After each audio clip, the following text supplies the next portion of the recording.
Thomas Paine, Thomas Paine, Thomas Paine, Sam Adams, Sam Adams, Sam Adams, Benjamin Franklin, Benjamin Franklin, Benjamin Franklin. These men spoke up for what they thought was right.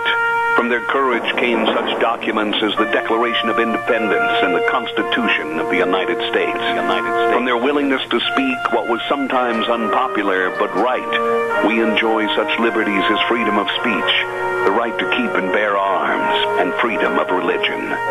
There are those who still wish to oppress our freedoms, and there are still patriots willing to stand up and defend life, liberty, and the pursuit of happiness. Men like Zeb Bell, who honor our founding fathers and what they stood for. It's now time for Zeb at the ranch, speaking up and defending your freedoms. Brought to you by Magic Valley Les Schwab Tire Centers and all of the other great advertisers on the program. And now, Zeb Bell. Cubs win! Cubs win! All these 71 years, and tomorrow night they go to the World Series to play the Cleveland Indians. Holy cow! Here we go. Here's Kate Smith and God Bless America, followed by a Patriot with our Pledge of Allegiance. Good morning, good morning.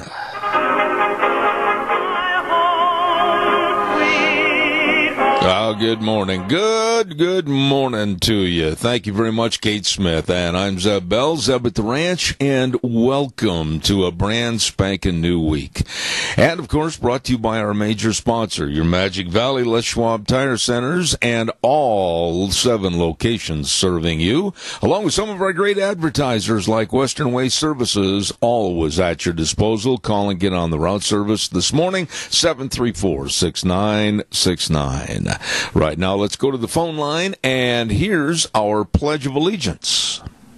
I pledge allegiance to the flag of the United States of America and to the republic for which it stands, one nation, under God, indivisible, with liberty and justice for all. That's not our phone line. That's Wheels. Good job, buddy.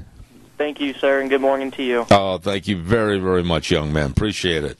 It is time for the weather. I'm bouncing off the ceiling. The Cubs win. The other night, I got to tell you real quick, the other night when they won that game against the Dodgers, 71 years they haven't been to the World Series. Oh, my goodness, and they're starting tomorrow night. I'm excited. Cheney Flooring and Home Design, 1228 Oakley Avenue in Burley. Look for that blue door. And nobody in the valley has a display like this. Cheney Flooring and Home Design has doubled their amount of tile, and it's at a much cheaper, economical rate for you. And don't forget to get in there today and check it out. And they also have a new vendor from Italy for shower and backsplash tile. All of that at Cheney Flooring and Home Design. Right now, here's Gina with the weather. Here's what it looks like as we kick off another work week, the final work week in October, by the way. And it looks like it's going to be cloudy this morning with thunderstorms developing by this afternoon. It's going to be a little bit on the windy side, winds out of the southeast, right around 10 to 15 miles an hour. 80% chance of rain showers, high as 63 tonight. We are expecting a chance of more rain showers and thunderstorms. Low of about 44 tomorrow. Partly cloudy skies, high of 61. Clear skies and 41 for Tuesday night and then Wednesday. Let's see a high close to 70 under partly cloudy skies. That's your weather for Zeb at the Ranch. Gina, thank you very much. Great job. Brought to you by our friends with all the carpet and flooring, kitchen construction, and home decor items, whatever you need to make your house a home. Cheney Flooring and Home Design, 1228 Oakley Avenue in Burley. Look for that blue door. Absolutely.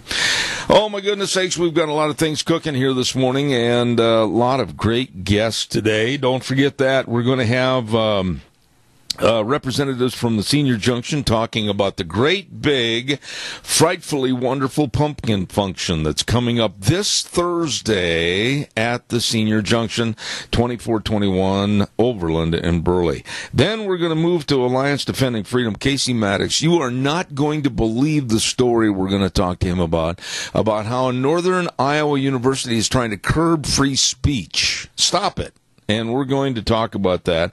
Then Kaya Mendelbaum's going to be on from the Energy and Environment Legal Institute, talking about how there is a concentrated push with some people and some companies and attorneys to really go after oil companies prior to what they think will be a Hillary victory. And then, last but not least, at 10:30 this morning, Jude Eden, a former Marine colonel, is going to be on the air talking about how the Army standards are just so lax just to let women in. And we're going to talk about that. She's very, very interesting. Don't forget Daryl's Cleaners, 1223 Albion Avenue in Burley, with Kevin and Cindy, the whole crew. And I want to remind you that dry cleaning is going to save your clothing. And they are the professionals when it comes to cleaning. And believe me, think twice about just washing them or taking them elsewhere, because Daryl's Cleaners is the best. And if you prepay and give them their money up front, you get a 10% discount. That's money back in your pocket. So stop in and see the best today. Daryl's Cleaners, 1223 Albion Avenue in Burley. While I'm talking about good folks, I also want to mention SafeLink Internet. I'll tell you what, 677-8000, fast, absolutely, reliable, absolutely, and they've got over 10,000 customers right here in this area, and they've got a fantastic team of technical support at SafeLink Internet. You call, get on the program today, 677-8000. That number again, 677-8000. Call them and start today. Okay. What else have we got cooking here today? We are going to be giving away some cookies at 8:31 this morning, and I also want to ask you to be very patient with us over the next 2 weeks as we have hundreds of political ads to air on this program. I'm going to do my best to get through and still have a semblance of great interviews with various people, but you've got to have a little bit of... I remember 4 years ago, a lady called me after the program, and she complained. She said, "You're running too many ads, and you're not having enough time to talk to the people." Well, hey, wait a minute, ma'am and others.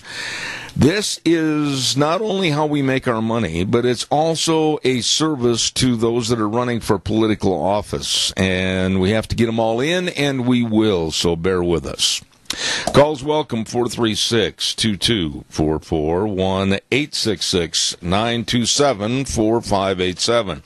Quickly, before we get into our first topic this morning, don't forget to vote yes, November 8th on HJR5. Your voice needs to be heard, and you should always be able to hold our state government accountable. Vote yes on HJR5. Don't let activist courts take away our legislature's authority to approve or reject agency rules. Vote yes on HJR5. Paid for by Speaker Scott Bedke, Representative Fred Wood, and Senator Kelly Anthon. Caller, I'll be right there. Don't go away.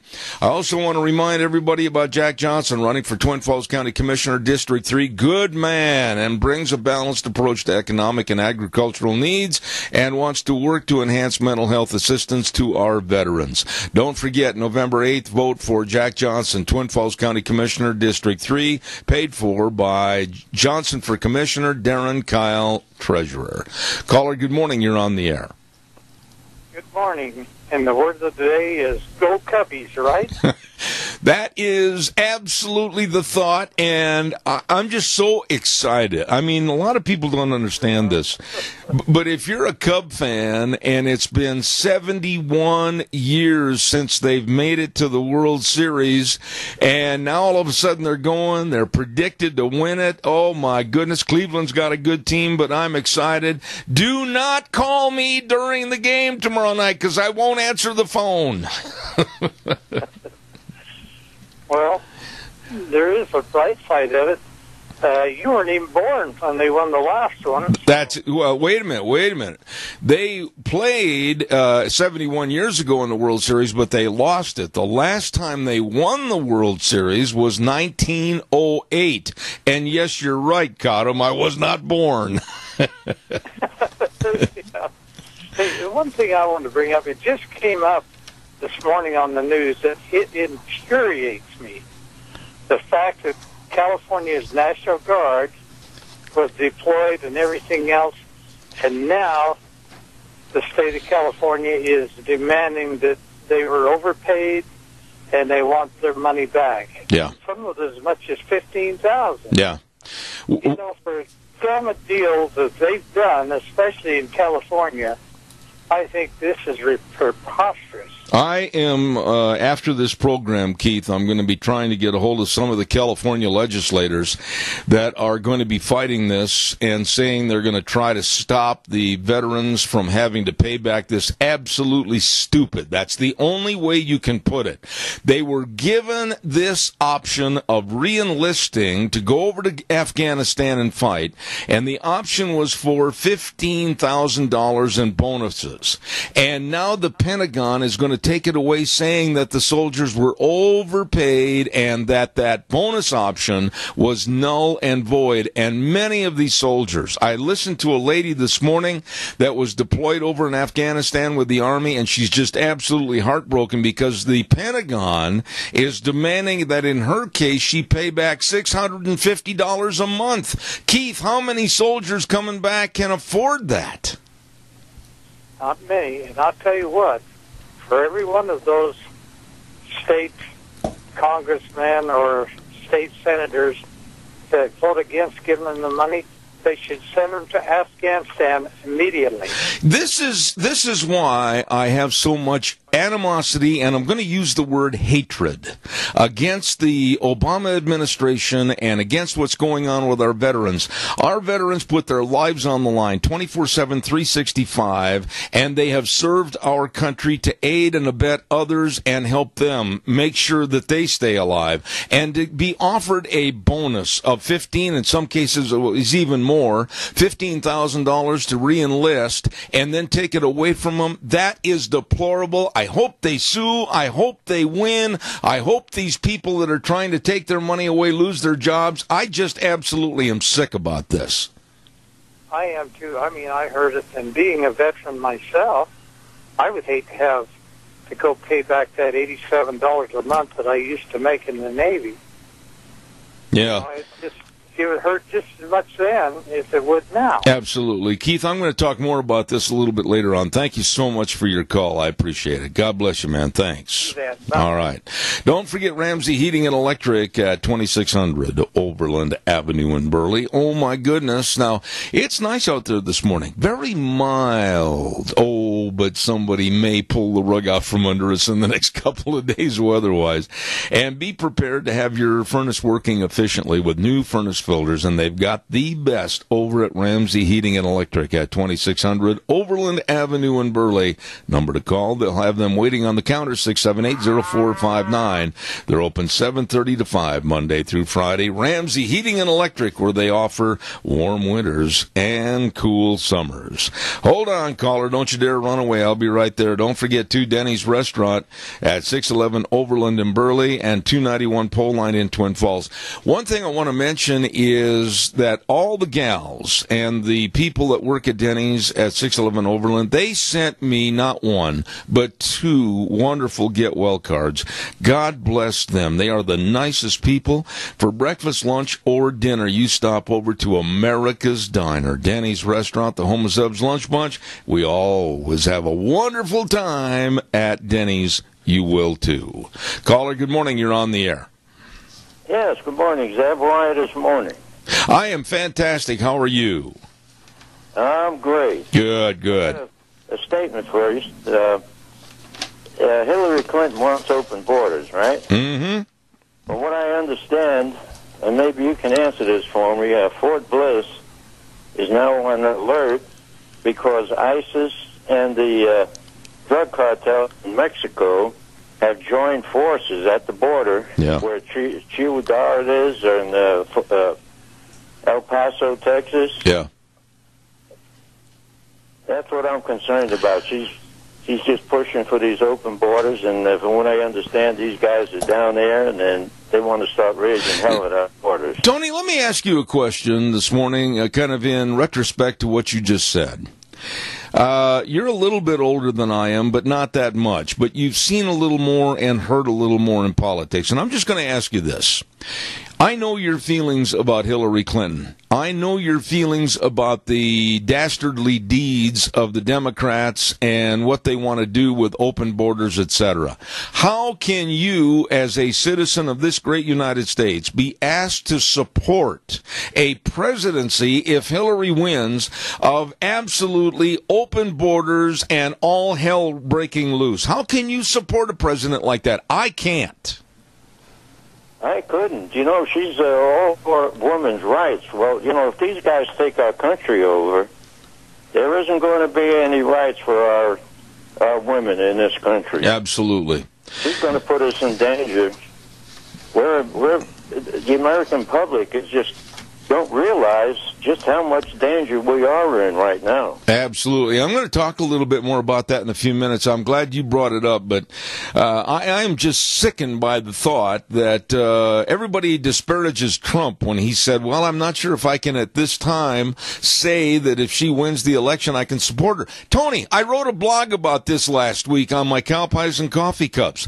Why, after all these months of complete differing opinions, Trump versus Hillary, the Republicans versus Democrats, whatever the case might be, how can anybody join forces with such an insidious, absolutely low pond scum attitude that the Democrats have? Well, the Democrats are acting like a bunch of saboteurs, and they can't wait to bring this country down to its knees. And then what happens after? Yeah. We're headed for another revolution in this country if Hillary gets in. And maybe it's necessary. Tony, thank you so much. You're welcome. God bless you, man. Bye. Thanks.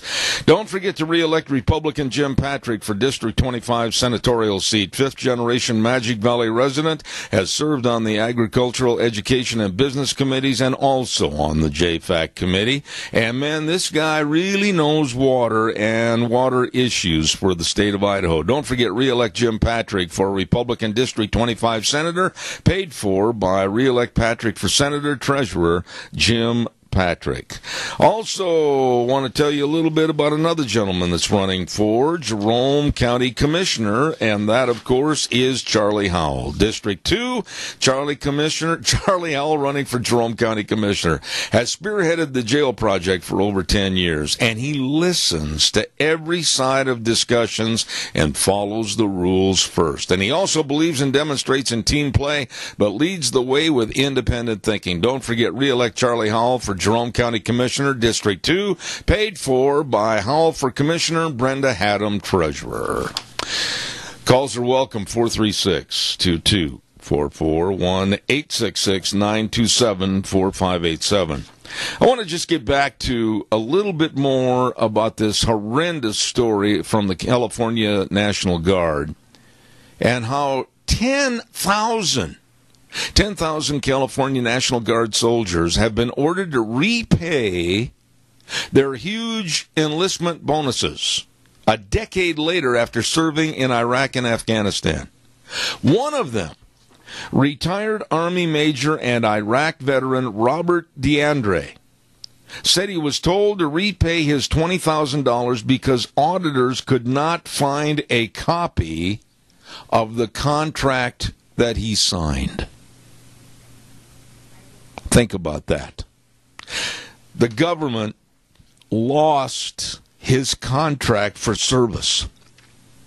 The government lost his $20,000 agreement to re-up. The government lost it. So the government says, well, if it's lost, then it's null and void. This is everything that is pathetic, dirty, and absolutely needs cleaning with our federal government and the Veterans Administration. I am appalled that they would do this to our veterans. I'm going to file this story where I can keep referring to it because I'm going to do my best to get some follow-up people on the air. And I'm personally going to stay on top of this and denigrate and damn our government for what they're doing. They deserve it. Calls are welcome, 436-2244, 1-866-927-4587. I mean, they served, they put their lives on the line, They come back, and 10 years later, our government says, well, those bonuses are null and void. Nah, we really shouldn't have given them to you, or we don't believe they were ever signed as contracts, so pay back the $15,000. Oh, and by the way, your payment schedule will be approximately $650 a month. Now, I don't know about y'all out there in Radio Land, but $650 a month when people are living hand to mouth. Soldiers have come back from the war front and are trying to establish themselves back in civilian life with their jobs, etc. That's a pretty hard row to hoe. Shame and damnation on the people that are trying to force that. Don't forget Burley Physical Therapy and Rehabilitation. I'm going to be in the pool this afternoon at 1 o'clock. Yes, I am, at 1263 Bennett Avenue, Suite 2 in Burley. Nick Greenwell, physical therapist, and all the physical therapists are helping you, me, everybody get back to being ourselves. After maybe surgery or an accident or whatever, they can help. They've got the only hydrotherapy pool in the area, all the exercises, everything. They are phenomenal. Number to call, 678-1191. That number again, 678-1191. Burley Physical Therapy and Rehabilitation. Stand by, caller. I'll be right there because I also want to acknowledge our dear friends with Barry Equipment and Rental. Oh, my goodness. We had Juan on the air the other day.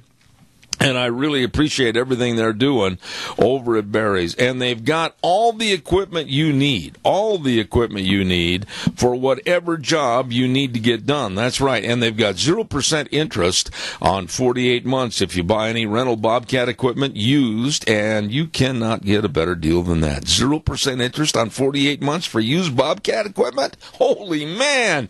Get on in there today. 3 locations, South Lincoln and Jerome, and Addison Avenue West in Twin Falls, and 159 West Highway 30 in Burley. Don't forget they got all the equipment to get the job done right.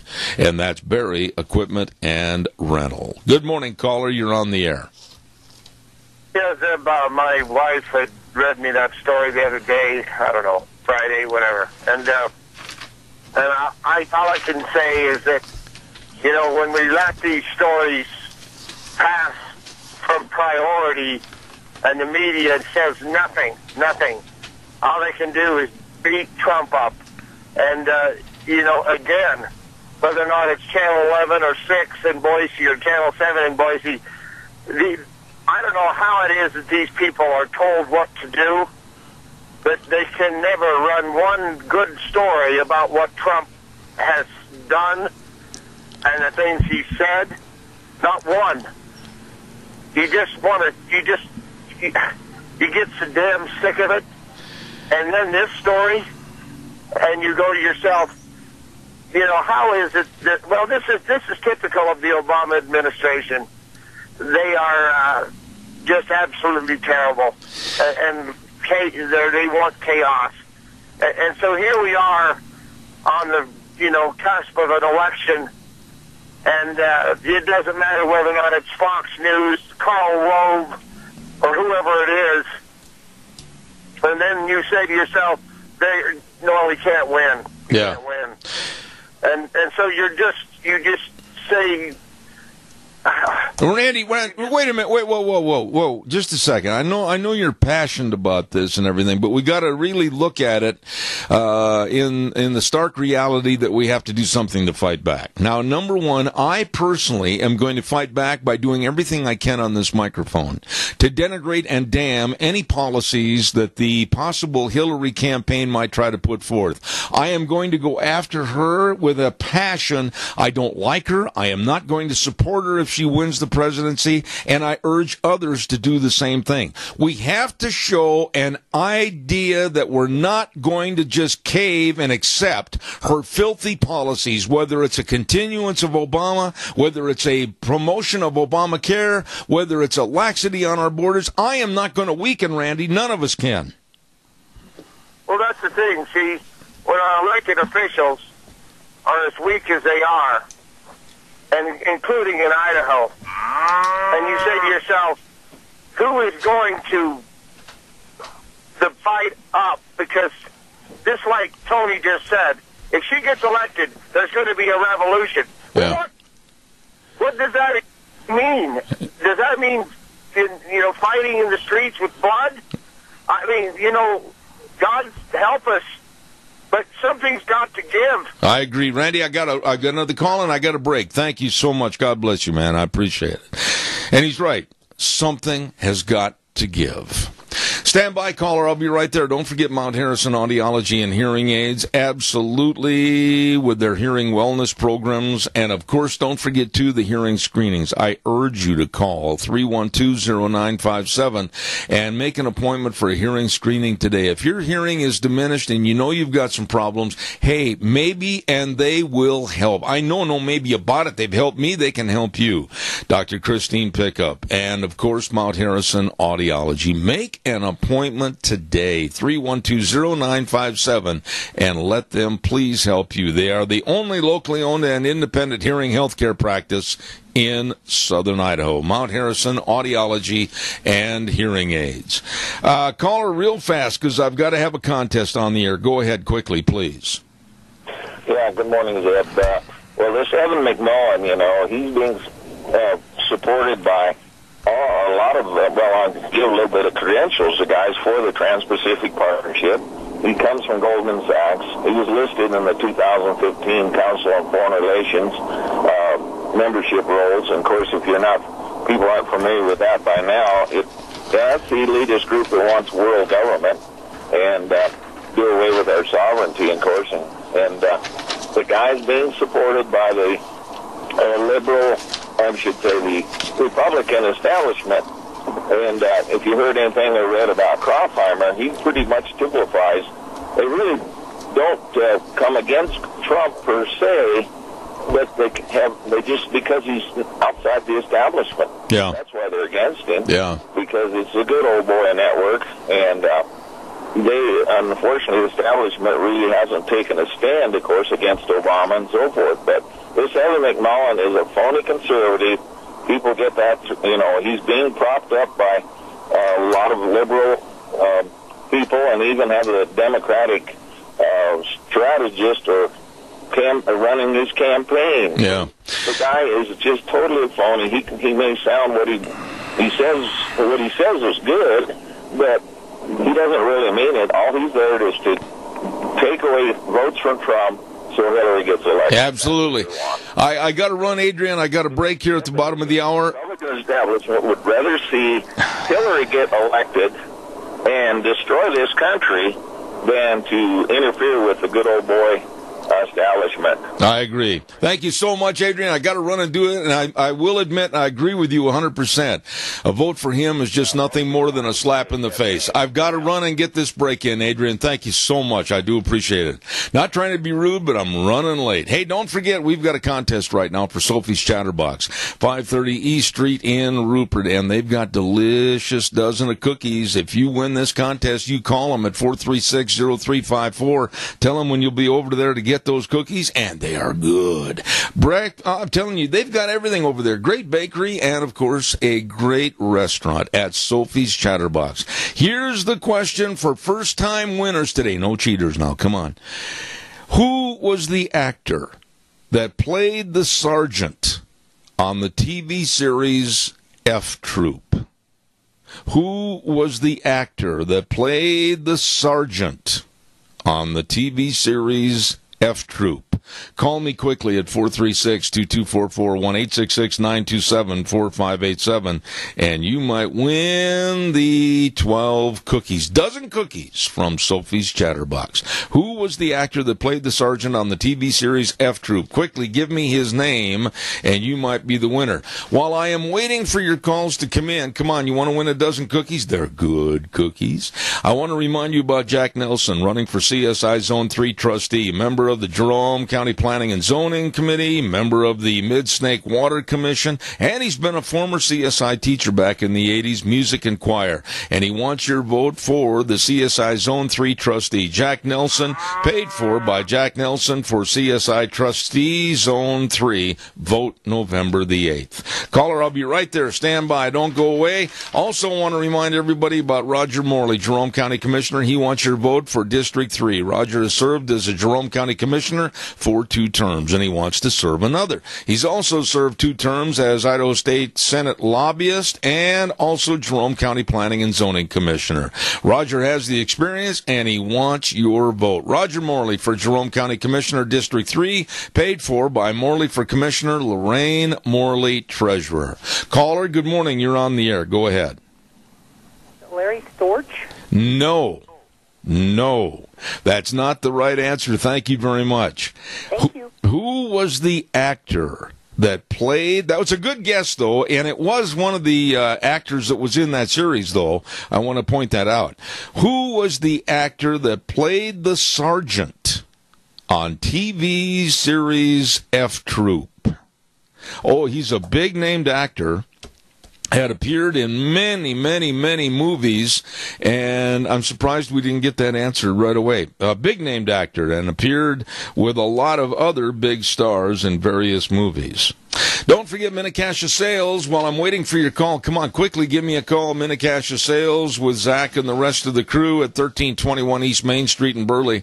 Oh, my goodness sakes, the cost of metal roofing material is going up, so now is the time, right now, to redo that metal roof before you have to pay all kinds of upgraded prices. You stop in and check it out at Minnecasia Sales. Zach and the rest of the crew, and they can also help line up contractors to do the installation.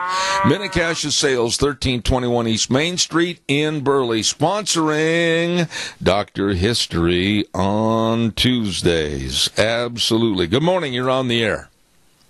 About Forrest Tucker. What's your name, sir? My name's Trent Bodley. Say the last name again real slow, please. Trent Bodley. Trent, have you ever won before? No, I don't think so. Well, you did now, so congratulations, Trent. You're the cookie man this morning. All right, sounds good. All right, thank you for calling in. Trent Bodley is the winner. It was Forrest Tucker. As a matter of fact, his name in the series, and I'll stand to be corrected, but I believe this is 100% Sergeant Morgan O'Rourke. And it was Forrest Tucker. And Forrest Tucker had appeared with many, many, many stars in various movies, and then went to television with that series, of course, F Troop, and did very well, by the way. By the way, also, let's see, what else have I got here? Ark Animal Hospital, and then we'll welcome your calls. I got another story that I really want to get into this morning. Ark Animal Hospital at 750 21st Street, near Connection Credit Union in Hayburn. They have warm hearts for cold noses. And don't forget, on Halloween evening, they're going to have all the employees over there at the City Square in Rupert for a trunk or treat. This is going to be a lot of fun, safe fun for all the kids and the families. 6:30 to 9 p.m. on October 31st. Don't forget it. Oh, my goodness. And prizes will also be given to the best decorated car and top 3 vendor costumes. Trunk or treat on the Rupert Square, October 31st. And thank you, Ark Animal Hospital, where they always have warm hearts for cold noses. Really nice people. Today is United Nations Day. So to celebrate this group of thugs, I will give them the following: boo, hiss, and get out of town. The worst group of control seekers over us, the United States, in the world. I will never say a good thing about the United Nations. Never. Here's another thing I wanted to talk about real quick is Obama was talking about Obamacare. And he had the crust, and I'm cleaning up a little bit of my verbiage there this morning. He had the crust to say that we, the people, you and I, wanted Obamacare. Now, if you will think back to the inception of when this thing was thrown and cast upon us, most Americans, over 60%, said, bah humbug, we don't want it. It's going to be a ruination of our private policies. It's going to absolutely disrupt our care.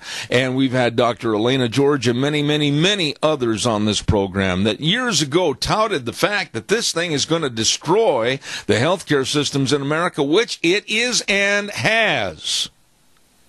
Well, he came out and said that we wanted Obamacare. And still today, over 60% don't want it thrown away, want it obliterated.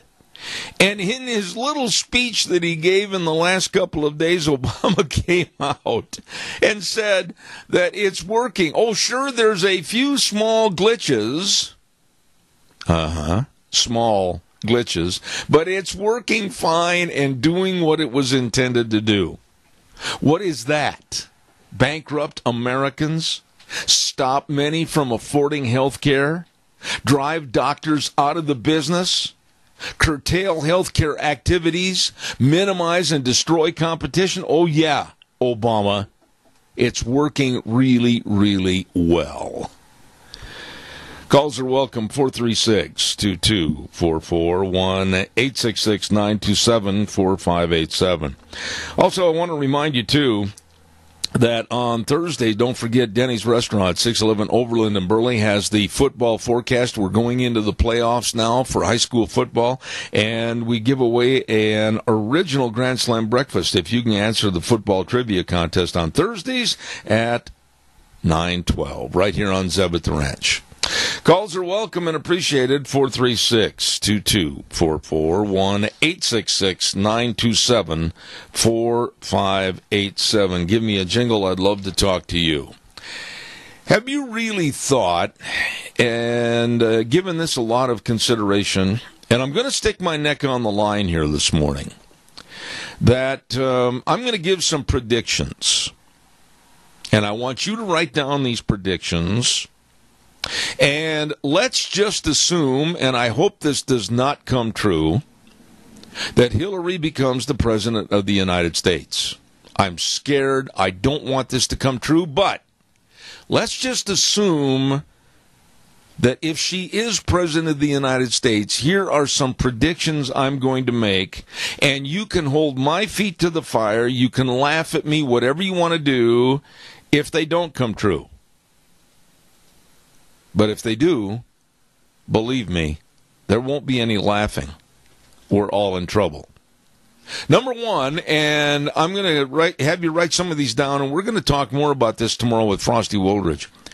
I believe that there will be an imposition of a carbon tax credit card. I believe that we will be within limits of what we can use as far as energy is concerned, and if anything is in excess of what our allotment or allocation is, we will pay an exorbitant tax. I believe there will be regulations on our home and what we can do in our home as far as our heating is concerned.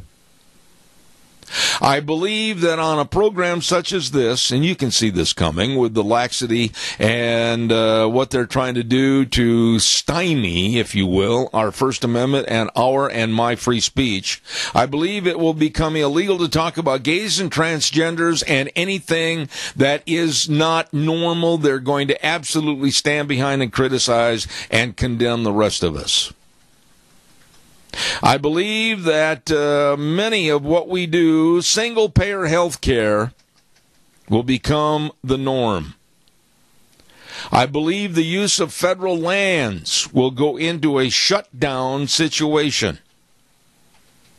I believe that churches will be regulated and taxed, and what is preached on Sunday from the pulpit will be monitored. I believe the Endangered Species Act will be enlarged, and it will take over and curtail a lot of human activity on or near adjacent federal lands and public lands. And I can go on, and I will. I hope you've written some of those down so that you have the opportunity to, if you feel the urge, call me back if they don't come to fruition. I don't think I'm going to be wrong. Let's take a look at the weather forecast right now, and the weather brought to you this hour by the Urgent Cares. And, of course, Kyle James and the folks at the Riverview Urgent Care, 382 North Overland in Burley, Twin Falls Urgent Care, 2392 Addison Avenue East in Twin Falls, and Jerome Urgent Care, 133 West Avenue A in Jerome, and they have the best of care for you. Minor emergencies, major care. And don't forget to get your flu shots, too. Right now, here's Gina with the weather.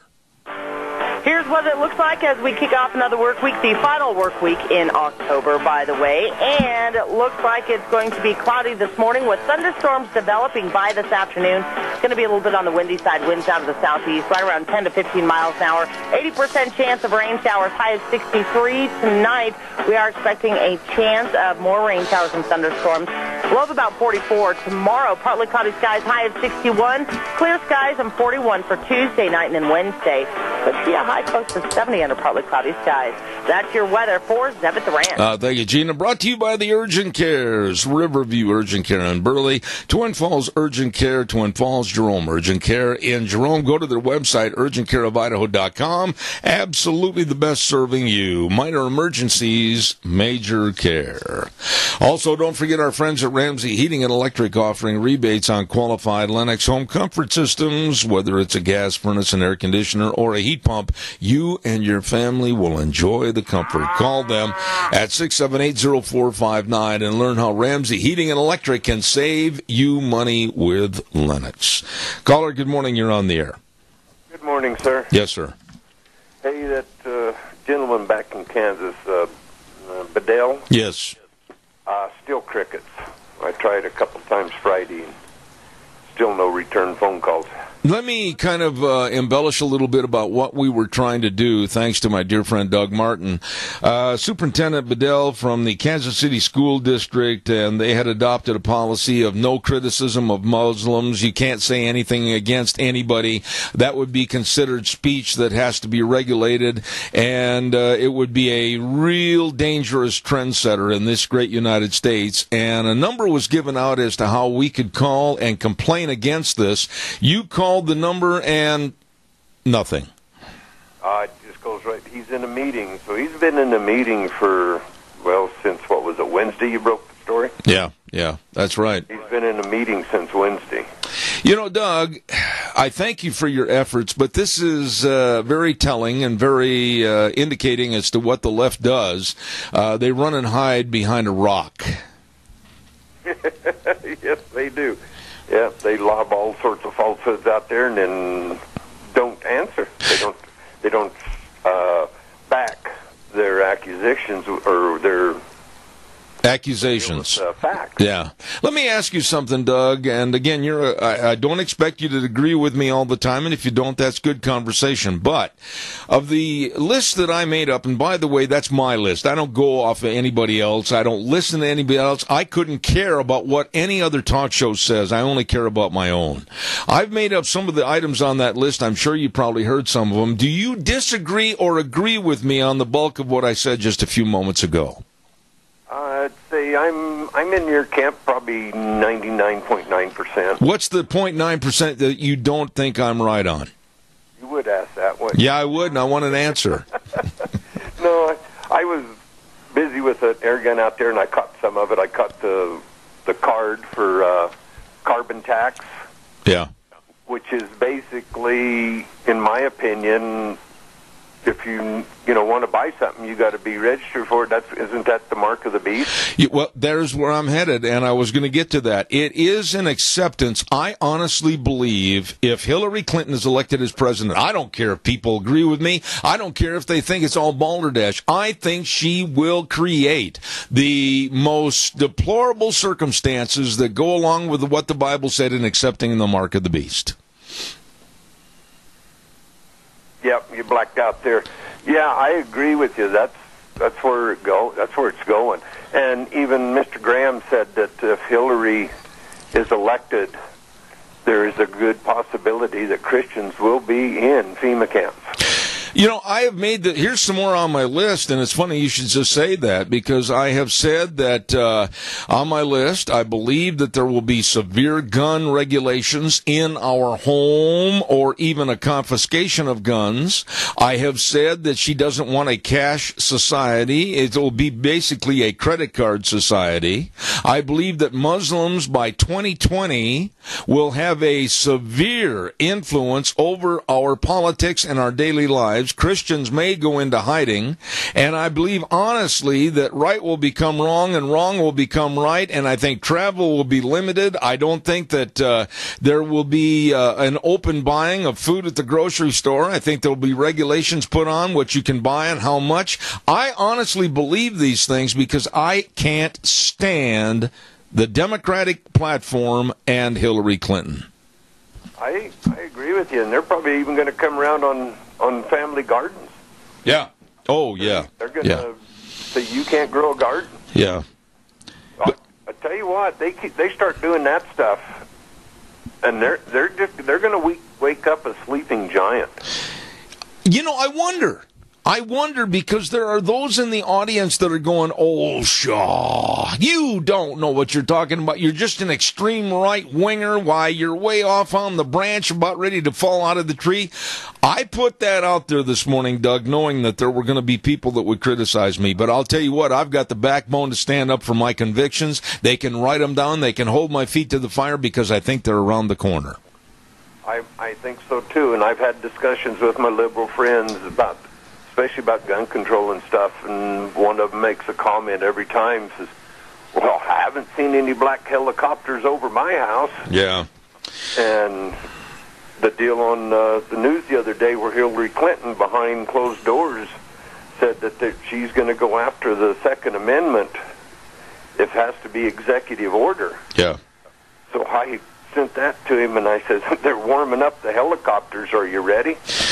You know, crickets, haven't heard back from him. You know, Doug, it's amazing to me how naive people are and how they bury a lot of the times their head in their sandbox, and they will not accept the negativity and the changes in the world where right is no longer right, it's now wrong, and wrong that has been despicably wrong for years is now right. You can see it if you'll open your doggone eyes. Well, this is true, but what I've found of the liberal left, they think they're smarter, they think they're better, so they don't have to. We're the elite society, so we know more than you guys. So what, you guys just boulder dash. You're just upset because you're not one of the elite. Yeah, and I'll tell you something else. The last on my list, but yet the most important, is that I believe that a Hillary presidency will, in less than a year, completely distort and disrupt our Constitution with the appointments to the Supreme Court. I agree 100%. If you like your life the way it is now, by George, I'd vote for Trump. Absolutely. If you don't like it, you think it's racist, you think we're bad people, and you want to live like they do in Europe now and like they do in Afghanistan and Iraq, vote for Hillary. Absolutely. Now, I tell you what, they can go ahead and laugh and tee-hee and giggle and chortle at me, Dougie, but I'm not going to back down because I've made a list and I'm going to stand behind that list, and I hope people will hold my feet to the fire, but I think it's coming, and I think it will be here under her regime, and I use that word because I'm scared of it, her regime.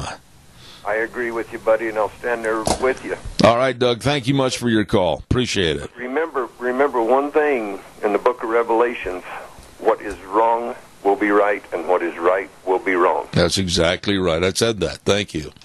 God bless you, man. Thanks. Don't forget your Magic Valley Les Schwab Tire Centers. I got to brag on these people because it's not really bragging when it's true. It's a fact.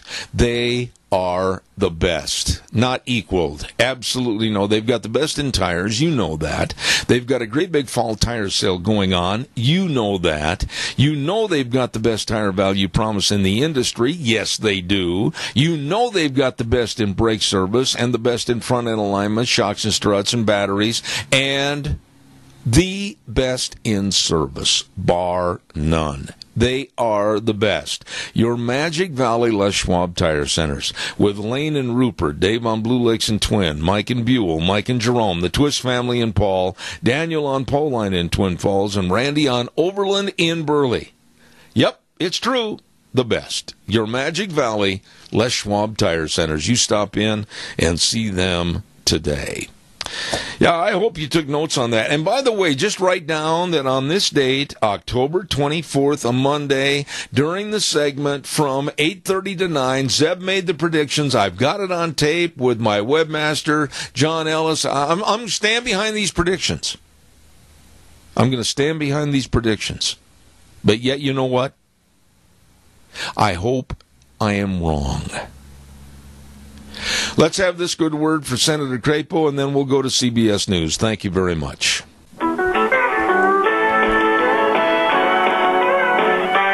Oh, welcome back. Welcome back. We got a busy 3 hours of programming this morning, and we're into hour number 2. Good morning, Zeb at the Ranch. I'm Zeb Bell with our major sponsor, your Magic Valley Les Schwab Tire Centers. All 7 locations with a big fall tire sale going on right now, and also some of our great advertisers like Western Waste Services. From the canyons of the Snake River and all across southern Idaho, we're always at your disposal.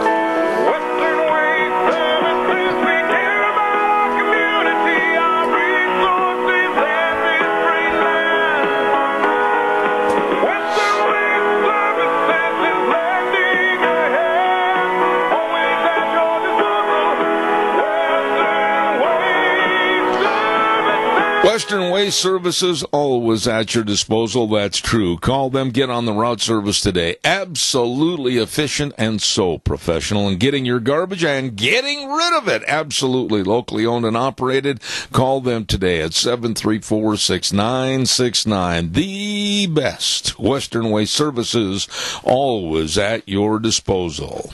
Also want to remind you again about our friends at Ramsey Heating and Electric, offering rebates on qualified Lennox home comfort systems, whether it's a gas furnace, air conditioner, or a heat pump. You and your family will enjoy the comfort. Call them today at 678-0459 and learn how Ramsey Heating and Electric and Lennox can save you money.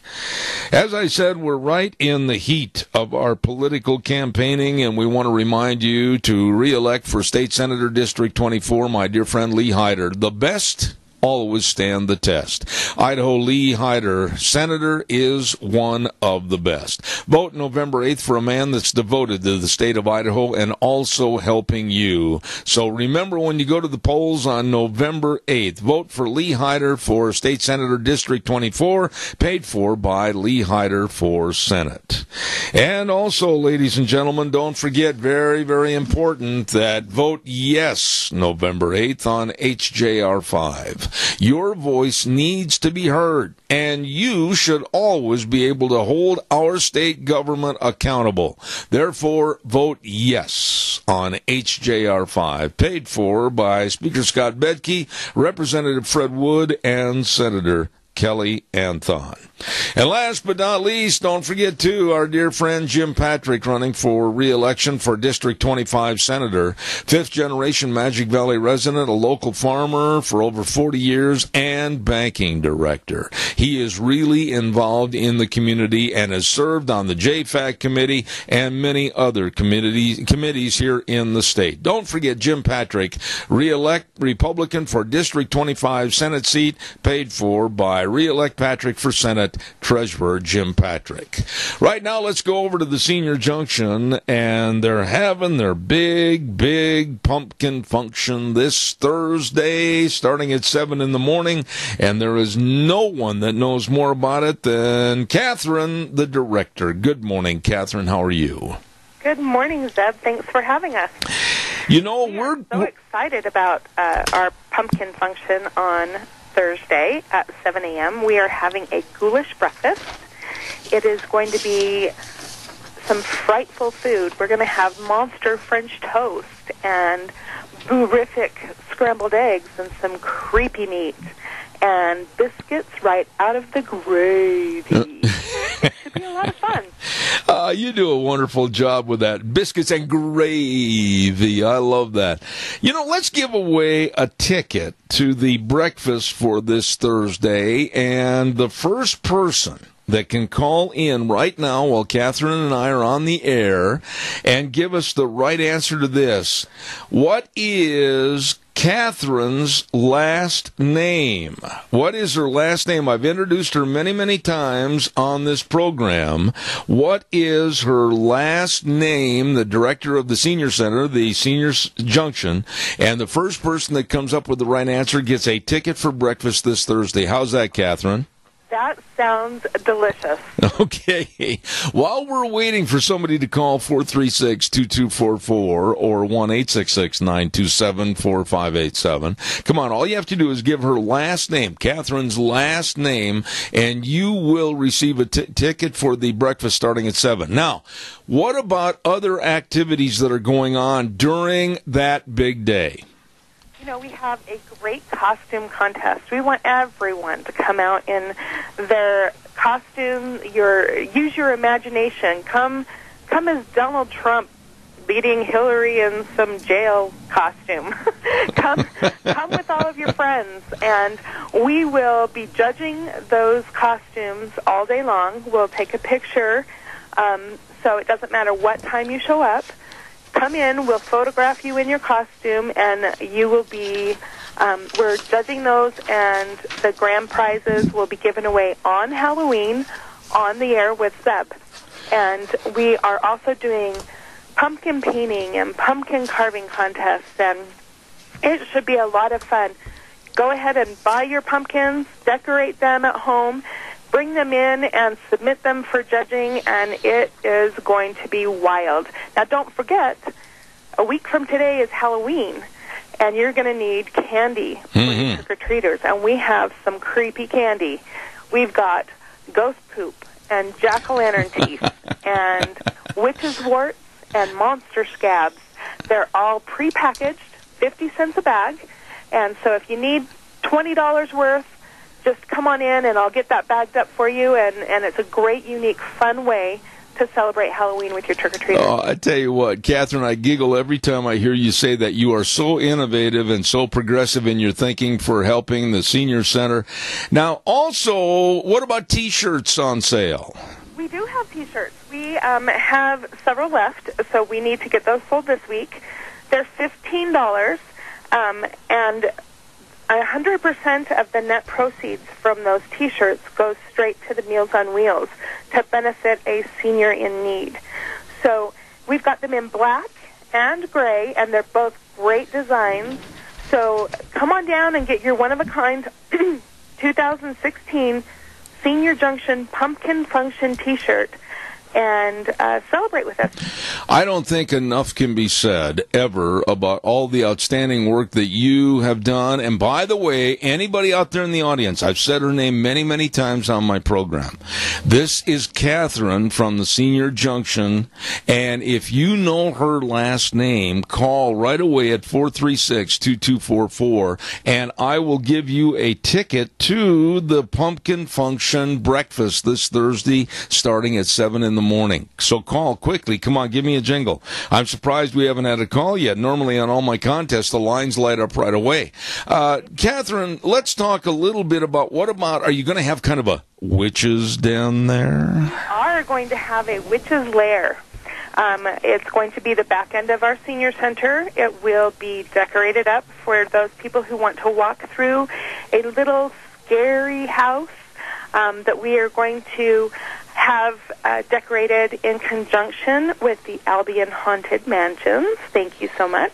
And it should be a great time. We've got kids coming. We have lots of prizes, some great giveaways. It should be a good time.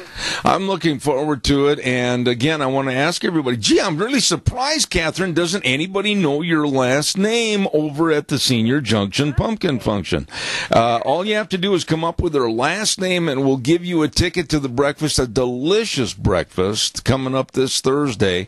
And just call me quickly at 436-2244, 1-866-927-4587.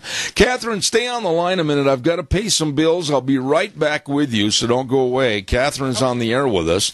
And I want to remind you about Hanson Mortuary at 710 6th Street in Rupert with the manager, Joel Heward, his staff, and his family, always serving you.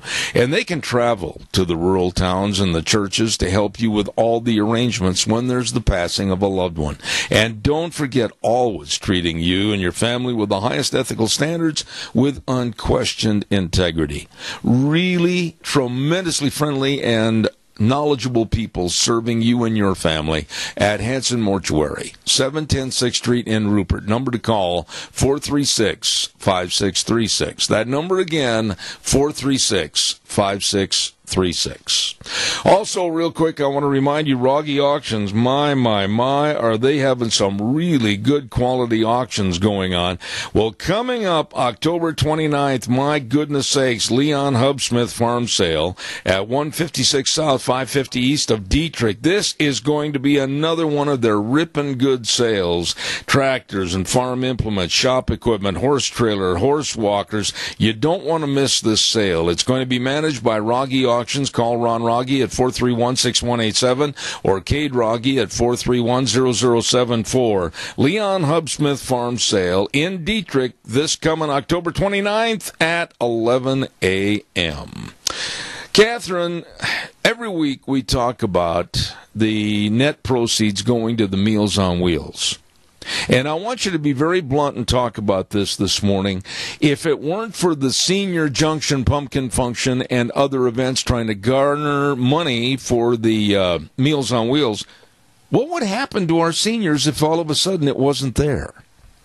You know, I shudder to think at what would happen. The seniors are such a beautiful generation. They're proud. They don't ask for help. They need so much and get by with so little. And I think that as a community, you know, back in the old days, villages took care of their elderly. It was a proud honor to take care of your elderly and your elders. And we have just gone away from that in some sense, and our seniors seem to fall through the cracks. You know, 10,000 Americans turn 65 every day. Wow. Here in the USA. 10,000. And that means that the number of elderly are rapidly rising, and they are living on a very small income, usually less than $1,000. And they are just, it is so difficult for them to get nutritious meals, well-balanced nutritious meals. They often just snack, which definitely leads to poor nutrition and weak bones, weary bones, and falls. And they end up in the hospital or in a rehab institution or having to be put into a nursing home. And we would like to see them stay in their homes longer. We would like to see them, they are such a wonderful generation of people that need our help. And all we're asking for is people to donate to the Senior Junction or a senior center near you that will help with the Meals on Wheels program. And it's absolutely such a vital resource for these seniors. You know, we've done so much work over the many, many years for the Meals on Wheels, and I guess my anger shows through on occasion to the point where we're always so quick to say, oh, well, they need a new baseball diamond for Little League. Okay, yeah, here, we'll contribute. Oh, they need new uniforms. Okay, we'll contribute. Oh, the high school needs this or whatever, the kids need that. Wait a minute. What about the seniors that right now, literally in many cases, are trapped in their homes due to disability or whatever, and they can't get out, they can't buy their meals, they can't go to the grocery store, and the Meals on Wheels is basically and honestly a savior for them for human contact with the outside world, but it seems like we have to pull teeth to get the money for it, and it enrages me. Yes, and you know, it really is not too expensive to donate $5 a day for a senior. We have a 150 club that we are having right now, if people are interested in providing meals for seniors, we have a 150 Club. And what that is that you donate $150 on an ongoing basis. And that will guarantee that the seniors in your area will get the nutritious meals that they need. And all you need to do is give us a call at 208-878-8646. Talk to myself or anyone who answers the phone, and they will get you in touch with who you need to speak with. And it is such an important thing. I'm going to make that contest a little easier for some folks out there in the radio business that are listening right now, Radio Land, I should say. And I'm going to give you 3 options on Catherine's last name. Here you go. Is it Catherine Smith? Is it Catherine Abraham, or is it Catherine Wallcroft? Call me right now at 436-2244, and if you're the lucky winner with the right answer, we'll give you a ticket to our big pumpkin function breakfast this Thursday. Once again, the options are, is her last name Smith, Abraham, or Wallcroft? Give me a call at 436-2244. Catherine, while we're waiting for that caller to come in, talk a little bit about, I'll be over there doing a remote broadcast from 8 to 11 at the Senior Center. And what about groups coming in there? Oh, we have a caller. First of all, caller, go ahead. You're on the air. Hey, that too is, it's Wallcroft. Who is this? You don't recognize the voice? My goodness, old Doc. How you doing? It's good to have you. Doc, come on down to that breakfast Thursday. We'll have your ticket waiting for you at the door, okay? I might not be able to make it, but if I don't, give it to somebody else. We'll do that, Doc. God bless you, man. Thank you very much. I appreciate it. God bless. Bye. There's a dear friend from over in the Eden-Hazelton area, and it is Catherine Wallcroft. I didn't think we'd ever get a winner on that one, Catherine. Talk to us a little bit about the activities going on for the pumpkin function. I mean, we've done this for quite a few years, and we don't want people to think that we're wearing out an old horse because you've got a lot of new ideas. The creep candy for Halloween. Now, explain a little bit how they can get that candy for the next Monday Halloween trick-or-treat. All you have to do is either call or come in. I will be even glad to deliver it. If you call and you make an order for your candy at 208-878-8646, I will even deliver it to your house. Okay. 50 cents a bag. So if you want $20 worth or $40 worth, we can get that for you. It's great fun. They are in just an absolutely great package, colorful. Your trick-or-treaters are going to remember you and your house for this fun, unique idea. That is so true. Catherine, listen, I really do appreciate you coming on the air, and I want to stress the fact, folks, come on, please, be there on Thursday at the Senior Junction Pumpkin Function at, of course, 2421 Overland Avenue in Burley. Breakfast starts at 7 o'clock, along with the costume contest, pumpkin contest, creep candy, T-shirts on sale for $15. I'll be there. Come on by. All the net proceeds to the Meals on Wheels. Right, Catherine? Absolutely, absolutely. Come on down. We're going to have a frightfully fun day. Okay. I will see you as close to 11:30 as I can. I'll be hurrying, so thanks, Catherine. We appreciate it. See you then. Thank you.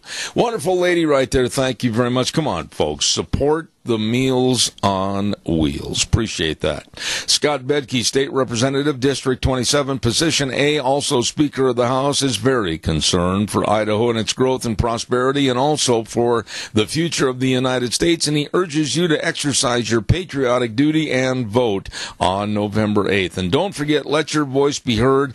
Vote yes for HJR 5. Don't forget to bring your picture ID when you vote, paid for by Representative Scott Bedke of Oakley, District number 27. And also, our thanks go out to Rick Martin. Rick, of course, is running for a CSI trustee position. So let's turn the page, Zebra, and get over here. Rick Martin running for CSI trustee Zone 2. On Tuesday, November 8th, voters from Jerome and Twin Falls County will have a conservative choice for the CSI Board of Trustees. Rick Martin is a graduate of the United States Air Force Police Academy in San Antonio, and he wants to work with everyone to make CSI more community and user-friendly. So don't forget Rick Martin for CSI trustee, District 2 on November the 8th. Paid for by Rick Martin for CSI trustee, Rick Martin treasurer. Oh, my goodness sakes, we've got a lot of things going on here this morning, and in just a few moments we are going to have an absolutely very interesting conversation with Casey Maddox from the Alliance Defending Freedom, talking about how more people, more groups insidiously are trying to take away our First Amendment, our freedom of speech. So don't miss that. Lots of good things going on over at Lee's Furniture, Floors, and More at 459 Overland in Burley. Holy smokes, are they swamped with business, and they love every minute of it. Every time they hear that door open, they're smiling and saying, come on in. We're going to show you the best of mattresses. They've got king mattresses for the price of a queen. They've got queen-size mattresses for the price of a full. You can't beat that. And no money down, no interest, 12 months on approved credit.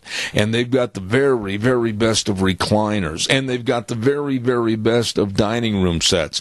What are you waiting for? Get on in there to Lee's Furniture, Floors, and More. 459 Overland in Burley. Really nice folks. I personally want to issue a plea for you to come out and support us on this Thursday at that pumpkin function. And I've been, along with my lovely bride, connected with the senior center over there, now called the Senior Junction in Burley, for well over 16 years in trying to raise funds for not only the Meals on Wheels, but literally for them to keep the doors open. And I'm urging you to come by and say hello to us on Thursday. I'll be doing a remote broadcast there from 8 to 11, and that's all at the Senior Junction Pumpkin Function this Thursday at 2421 Overland in Burley. Thank you very much. By the way, it is time to think about snow machining. I know. You're sitting there going, I don't want to talk about snow. Well, it's right around the corner. And Let's Ride at 270 Highway 24 in Rupert says, yep, it's coming. You better check out a brand new snowmobile from Let's Ride. Oh, they've got the new ones coming into the store every single day. Where are they located? At 270 Highway 24 in Rupert, and they are great. Open Monday through Friday, 9 to 6, Saturdays, 9 to 5. You get on in there, check out all the closeout prices on the 2016 four-wheelers and side-by-sides. It is where the fun is sold. You stop over and see these great folks today at Let's Ride, 270 Highway 24, between Rupert and the world. Really good people. And while you're over in that area, I would suggest heartily that you stop in, give a call first to make an appointment at Cameron and Siemens Insurance, Highway 24 in Rupert. Life insurance, health insurance, retirement planning, employee benefits, all of this and more with the professionals that really, really know and really, really care.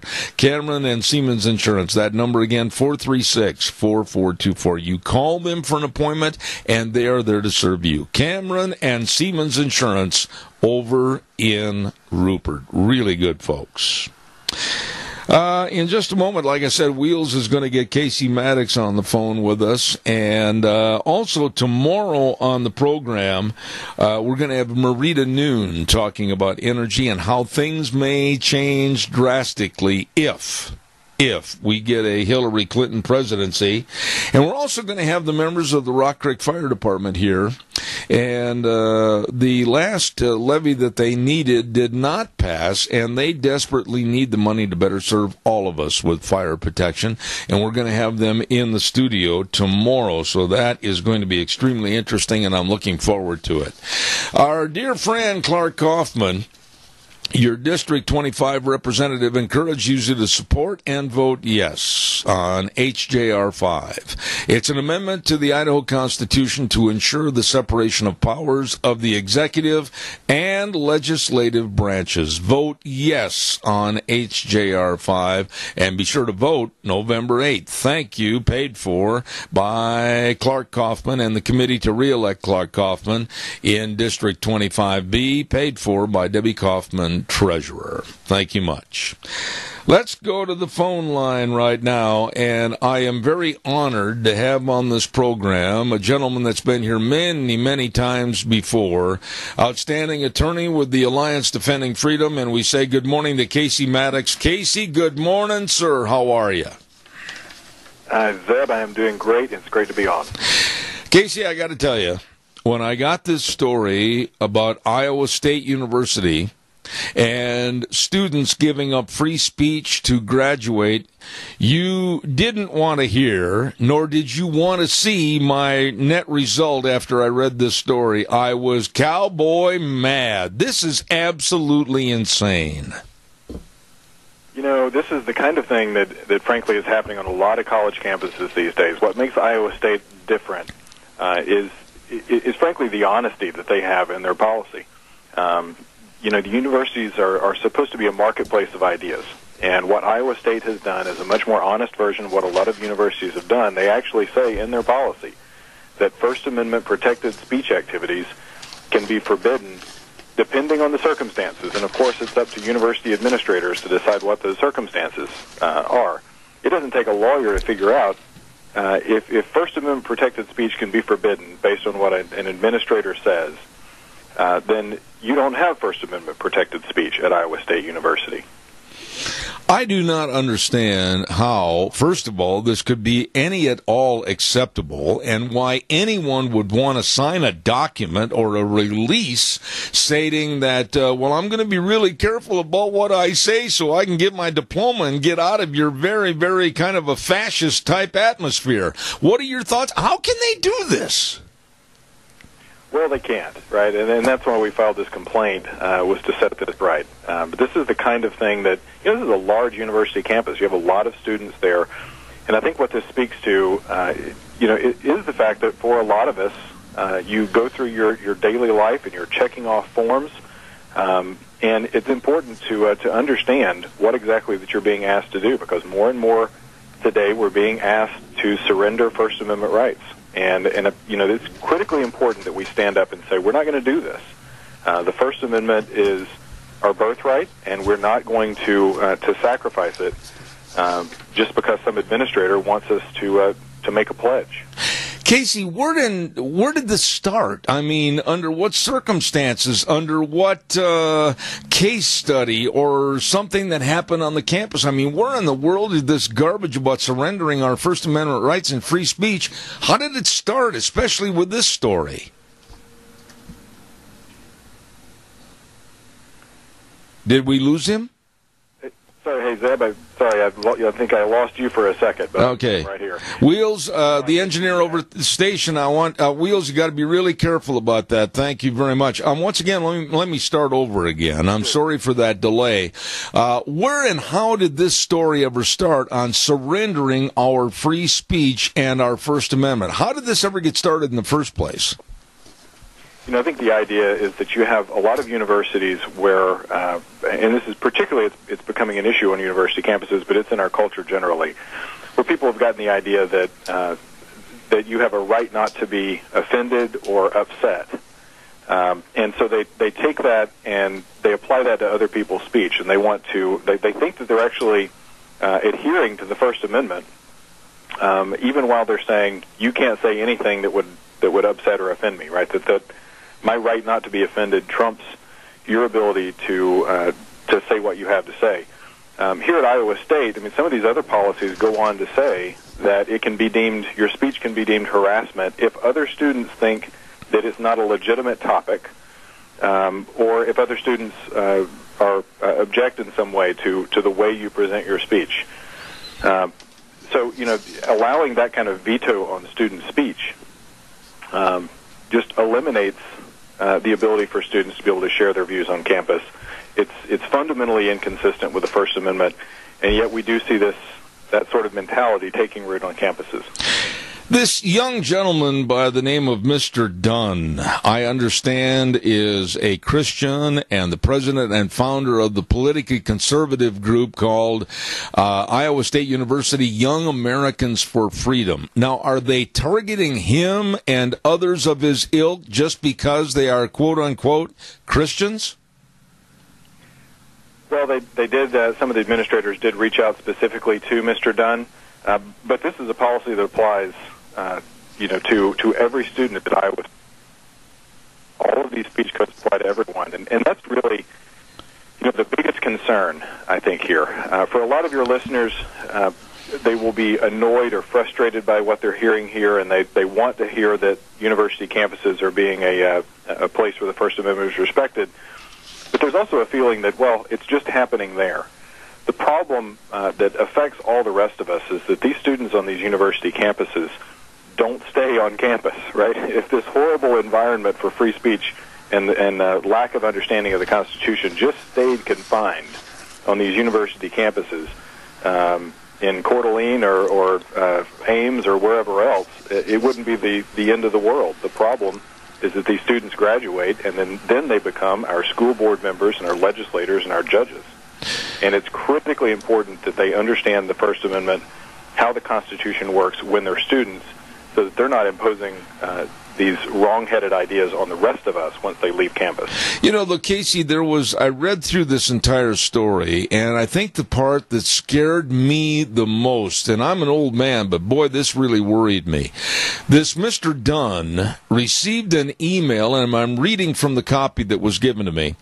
Mr. Dunn received an email from the university requiring a new online training program on the university's non-discrimination policies and procedures.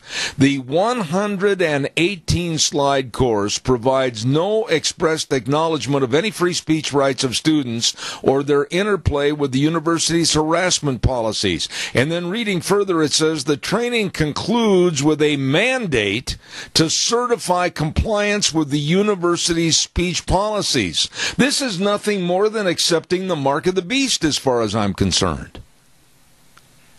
Well, it certainly is this situation where universities are not only imposing these policies on students, they want these students to pledge in advance that they will comply with all of these policies, right? And it's a certain bowing. They want you to bow to their system and say, "I will comply with this." Well, how can you even possibly say in advance that you will comply with a policy that says First Amendment protected speech activities can be forbidden, can be deemed harassment, and you can be kicked out of the university for those, depending on the circumstances? How can you pledge in advance that you will not violate a policy that's that broad and that vague? But this is what every student at Iowa State is being asked to do, and Robert Dunn saw this and said, I can't do that. My First Amendment rights are too important, and I'm not going to sacrifice them just because some administrator wants every student on campus to check off on these policies. And if Iowa State fixes its policies so that they're actual constitutional policies, then that's one thing. But when you have an unconstitutional policy asking students to promise that they will comply with an illegal policy, is troubling. What are you and the ADF going to do? I mean, what's the procedure? Are you really going to go after these people? I hope you do. But this is a cancer that if it's allowed to fester, and you intimated that it's already in other schools and other universities, this is really scary to me, Casey. How advanced is this thought that you will conform to their brainwashing techniques, or you will not get the diploma that you might have spent $100,000 for in educational fees? That's ludicrous. Yeah, it really is. And we filed a complaint now, and we are proceeding with the case against Iowa State. We will ask a court to intervene and stop them from enforcing this policy if we have to. This is a clear violation of the First Amendment, and we're going to make sure that we do everything we can to hold this university accountable for its lack of respect for the First Amendment rights of its students. Why would Iowa State want to put themselves on the firing line? That's a question that came up to me right away when I started reading the story. Why would this absolutely stupid stand on being unconstitutional and against our own civil rights, why would they want to take that stand in the first place? I don't understand that. Well, what happens is you get administrators who have power, and you could craft a nice, simple policy that just says you can't harass people, right? Actual harassment is forbidden here. But what they want is you want more power, and they want to be able to restrain students in more circumstances, because that's what power does. You want a little bit more and a little bit more, and so they keep taking these policies and expanding them and expanding them and expanding them. And the next thing you know, you have a policy that expressly says that First Amendment protected activities can be prohibited depending on the circumstances that we will determine. So it's basically just the age-old story of you have a constitutionally limited government, and then you have bureaucrats who want more power, and they are bucking against those limits on their authority. And it's our job to try to file these lawsuits to require them to be brought back into those constraints that the Constitution provides. Casey, I'm sitting here and I'm thinking that with my stance and my political philosophy and my beliefs, I am against gay marriage, same-sex marriage. I am against the transgenderism that's going on in this country. I am against so much, and I'm not going to change my ways because I believe in what the Bible says, and I believe what the Bible says is right and wrong cannot be changed. So evidently, I would not get a diploma unless I am brainwashed and certify that I believe in only the leftist approach to life. And that's basically all this is, isn't it? Well, certainly this is what happens on university campuses is you have, policies that are this broad. They allow for the trampling out of certain views, right? If an administrator, all they have to do is say, well, people were offended, you can imagine which views are the offensive ones on just about any public university campus these days. And so there is a certain skewing against conservatives, against Christian students in these broad policies. But we're here to defend the First Amendment rights of everybody. It just so happens that the people whose First Amendment rights are really being challenged right now on public university campuses are the Christian and conservative students. So basically, to kind of sum this up a little bit, I guess people like me that believe in what the Bible says is right and wrong, we should start turning around and also filing suit because our voices are being stymied. There's being duct tape put over our voices because of liberal blackmail, so we should start turning around and suing too, should we not? Well, that's. I think we are going to have a number of cases like this on universities around the country as we continue to see this sort of effort to push aside conservative and Christian views on campus. And so, we would encourage you if you or or people have experienced situations like this on a campus around you, then please have them get in touch with us. We would love to evaluate those and see if we couldn't hold another university accountable. I want to go back a little bit, though, and I want you to elaborate a little bit. This isn't a new or novel thought. I mean, you said that it's being picked up by others, basically, to sign away your rights, sign away your free speech, and just kind of follow like sheep over a cliff. Where are other places where this might be a forced indoctrination? Well, I'll give you some examples, just very recent examples. We have had a lawsuit over the summer against North Carolina State University. NC State had a policy that said you had to get advanced permission from the university for any conversation you had anywhere on campus. Oh, my goodness. And then at Cal State University in Los Angeles, we represent Ben Shapiro and Young Americans for Freedom down there. Ben Shapiro was the speaker that was coming in. The university not only tried to prevent him from speaking by attaching these enormous security fees that they were adding on to the group, but then when they decided he was going to come anyway, you actually had university administrators and faculty organizing an effort to try to bar the doors and not allow him in to speak.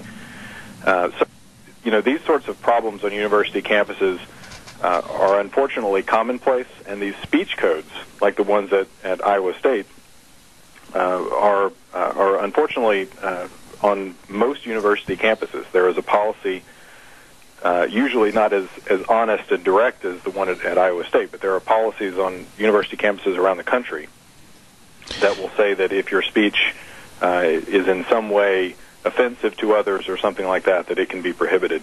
And that's just inconsistent with the First Amendment. It stifles students and prevents them from being able to share ideas the way they're supposed to on a public university campus. Casey, wait a minute. You said earlier, and using your words, talking about, I believe it was on the campus at North Carolina, any conversation that is not preordained beforehand, you have to get permission. Would you describe that a little bit and explain it a little bit further? What do you mean, any conversation? Sure. At NC State, it was the policy was just that extreme. It said that if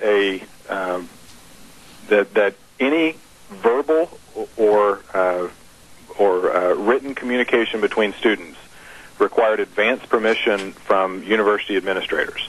Now, of course, with a policy that broad, they can't possibly enforce it, right? Because every last conversation you have outside of the classroom would be in violation of the policy unless you had asked permission, to say every word you were going to say. So, of course, they can't enforce it. So what they end up doing, and this is often the case with these really broad policies like this, is it ends up getting enforced against some Christian students who are trying to share the gospel. So it's a nice broad policy that on its face applies to everyone. In practice, applies just to certain kinds of speech that people don't want to hear. I don't know how long you've been an attorney. I don't know how long you've been with the Alliance Defending Freedom, but you've got to admit that in the last, let's say, less than 7 years, we have seen such an antagonized approach against conservatives, against Christians, and against our Constitution. I'm absolutely taken aback that we've let this go without fighting back. Well, it is going to be a constant battle, right? And so we are engaged in a number of lawsuits around the country, pushing back on the Obama administration, on universities, and other places where these sorts of mandates are coming, and these violations of basic First Amendment rights. But you're correct that this is we are in unprecedented times. I think just in the last several years, the level of problems we're facing. That's why I'm particularly passionate about seeing that on the university campus that the First Amendment is respected, because that is our future. And if we can make a dent, if we can have these students learn to understand how the First Amendment works, how the Constitution works, that's how we can reclaim some respect for the Constitution going forward in our culture. And frankly, if we don't reclaim it on those university campuses, then whatever victories we have in the rest of society are going to be short-lived, because those students are going to end up coming out and having and impacting the rest of the culture. So it's critically important that we get to these students while they're there, and that they have a robust understanding of the Constitution. Let me ask you this last thought, though, Casey. I mean, with people that are afraid, people that are basically having their arms twisted, people that are afraid to go against the system, people that are afraid, oh my goodness, if I say this, they won't give me my diploma, and I've studied so hard, and I've got job applications to get out and everything. Are they cowed into doing this and they won't stand up? In other words, are we absolutely at a point in our society where fear has taken over common sense? Well, certainly there are a lot of people who, see these sorts of threats and would prefer not to have to fight them. Fortunately, it has always been the case that God doesn't need majorities in order to fight these battles. He needs the faithful, and usually that's not the majority. And so, while I would love to see, and I always say, we would file a lot less lawsuits if you had a lot more Christians standing together, banding together on these issues and saying, look, this affects me too, and I'm going to stand up with these folks.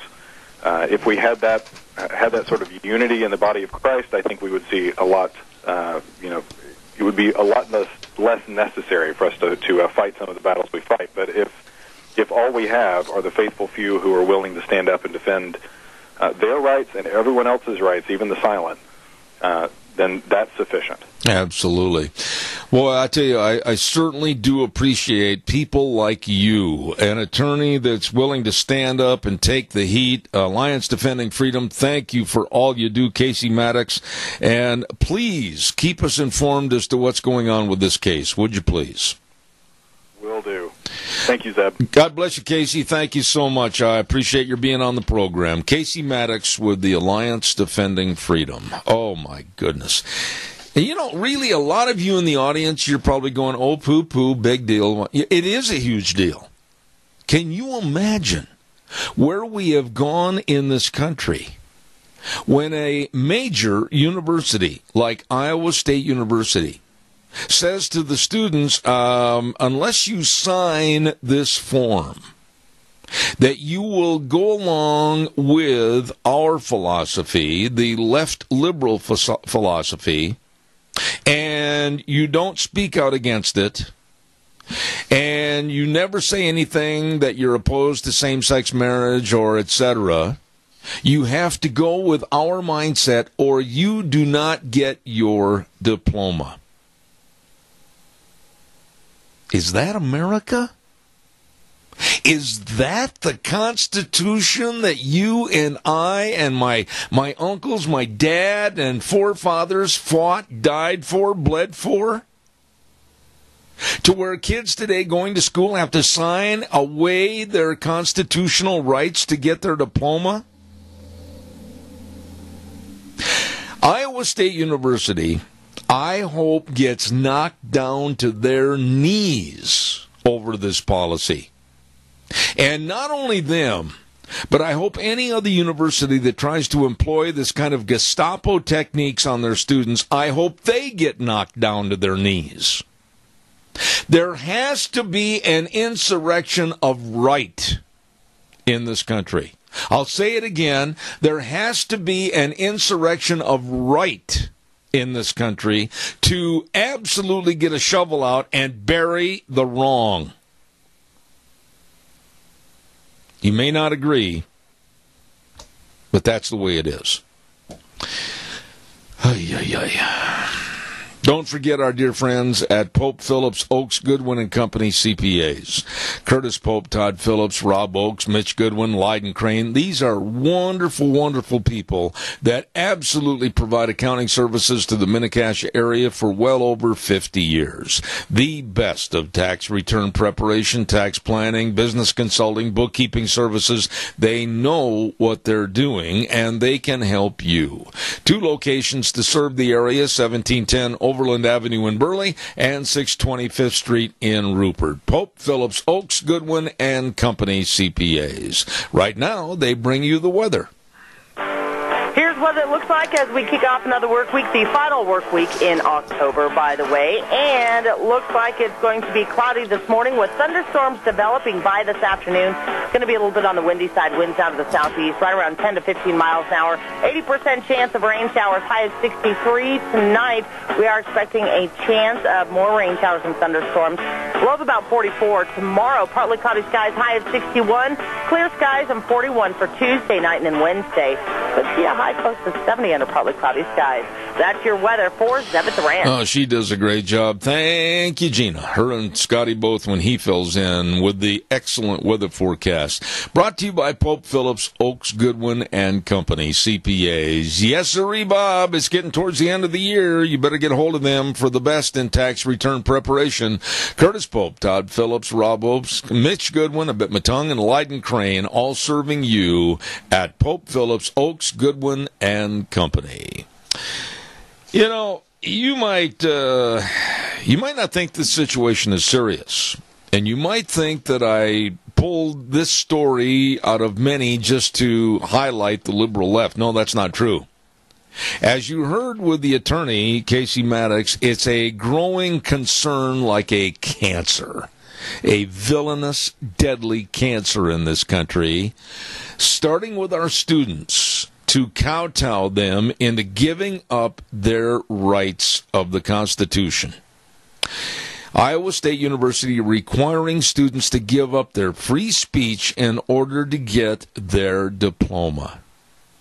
Every student, every parent, before they select a college or a university, they should absolutely look in all the fine print. They should absolutely check everything out. They should sit there with the guidance counselors and everything else and demand that there's not going to be any kind of this villainous illegality. And then slam the paper down and say, you keep your college, you keep your university, you keep your leftist liberal ideas, and you can go straight to... That's what needs to be done. We've got to clean this mess up, folks. Our country is at stake. Our value system is at stake. Please. What's right is now becoming wrong, and wrong is now becoming right, and we've got to stop this.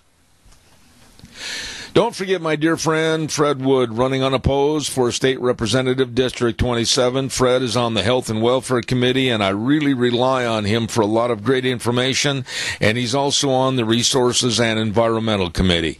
He listens to people and works for the people in District 27, and he wants everybody to get out and vote yes on HJR 5 on November 8th. Paid for by Fred Wood, House seat number 27.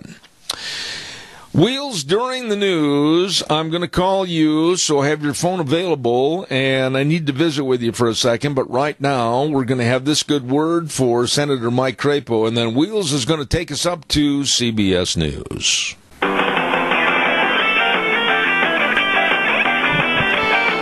Oh, my. Into the last hour we fly this morning on a Monday, October the 24th. Good morning, everybody. Zeb at the Ranch. And, of course, with our major sponsor, your Magic Valley Les Schwab Tire Centers, all 7 locations serving you. And also some of our great advertisers like Western Way Services, always at your disposal. Call them 734-6969.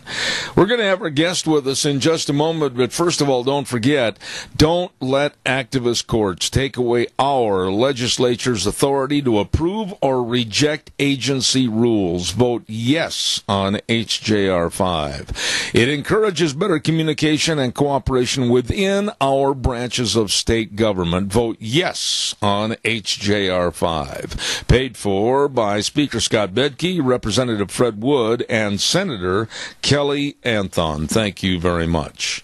By the way, too, don't forget your District 25B Representative Clark Kaufman has served on the Revenue and Taxation Committee, Transportation and Defense Committees, and the Business Committee, and he asks for your vote on November 8th, and he also wants you to vote yes on HJR 5, November 8th. Paid for by the Committee to elect Clark Kaufman, Debbie Kaufman, Treasurer. Thank you very much.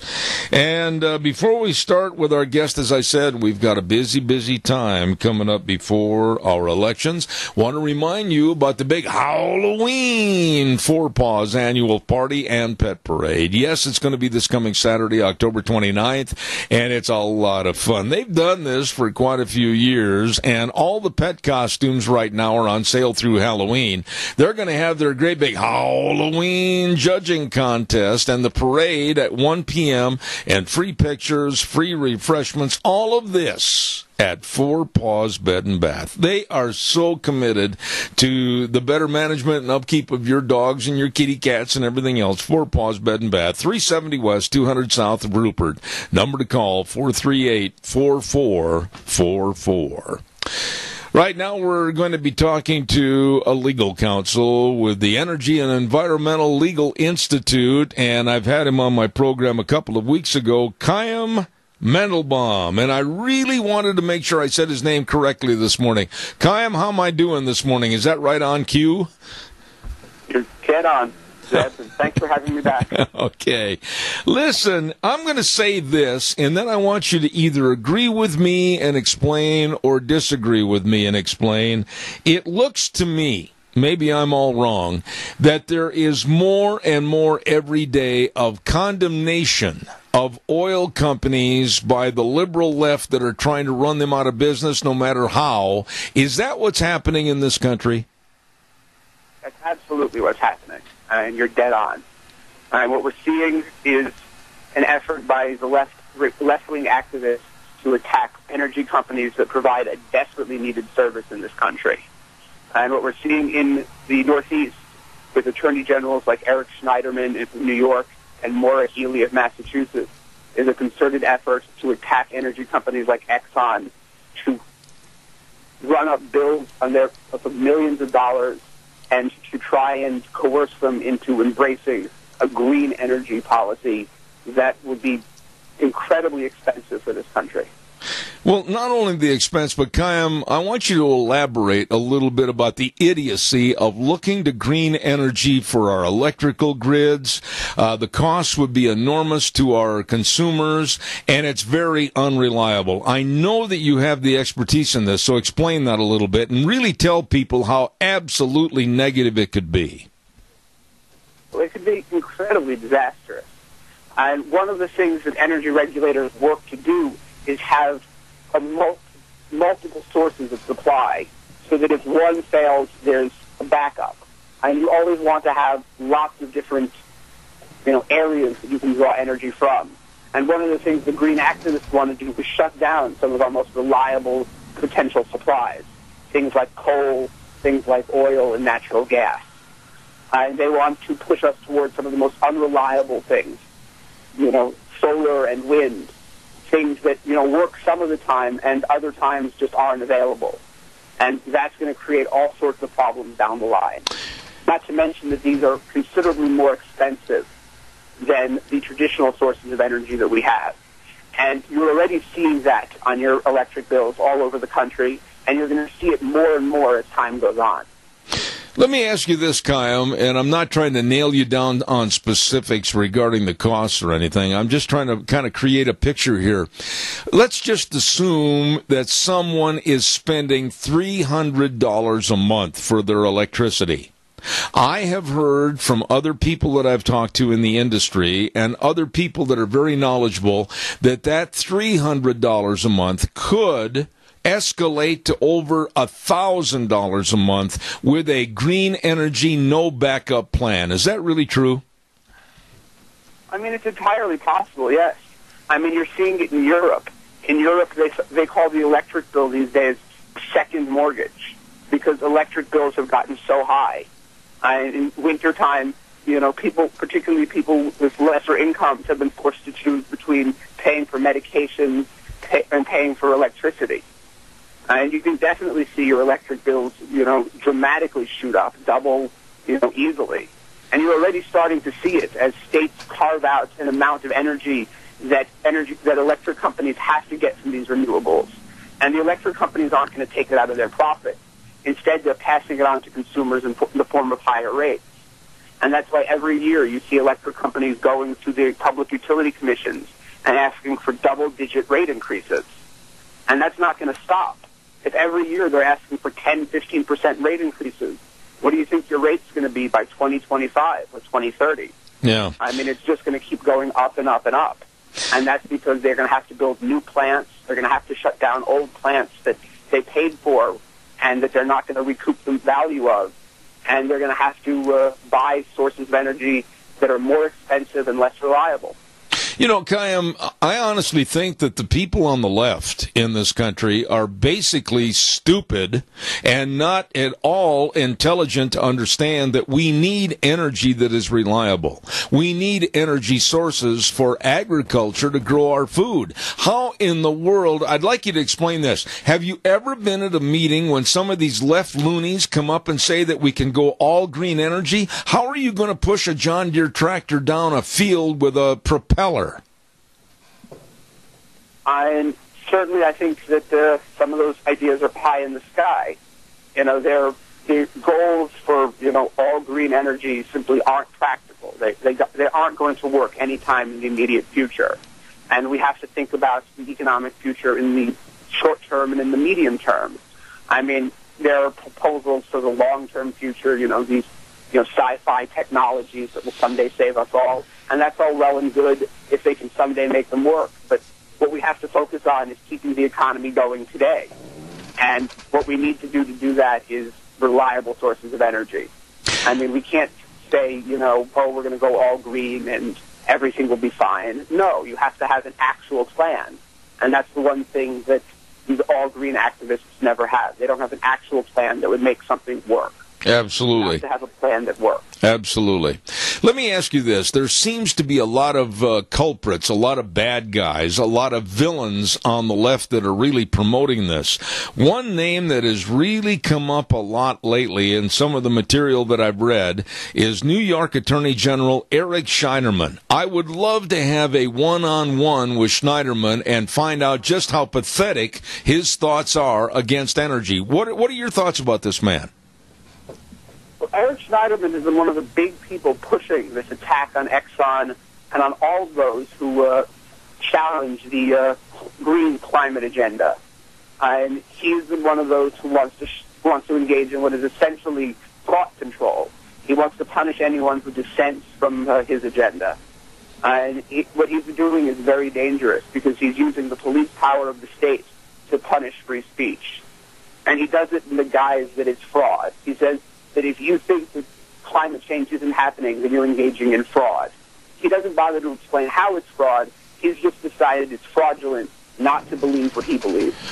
What kind of power does he have, Chaim? I mean, really, can he stifle my free speech rights on this program? Can he and other of the loony left like Tom Steyer's and George Soros and the rest of them, have they got the money? Have they got the courts behind them? Can they actually come after me for disavowing their absolute fairy tales? Absolutely. I mean, as an attorney general of a large state like New York, he's got the resources, of the entire state behind him. He's got access to the New York State courts. He's got influence over just about every company in the country, everyone who lists on the New York Stock Exchange, everyone who does business in New York City. And from there, a web spreads to the entire nation and the entire planet. I mean, he's in a position to do have a lot of influence. And so, yeah, he can go after just about anybody.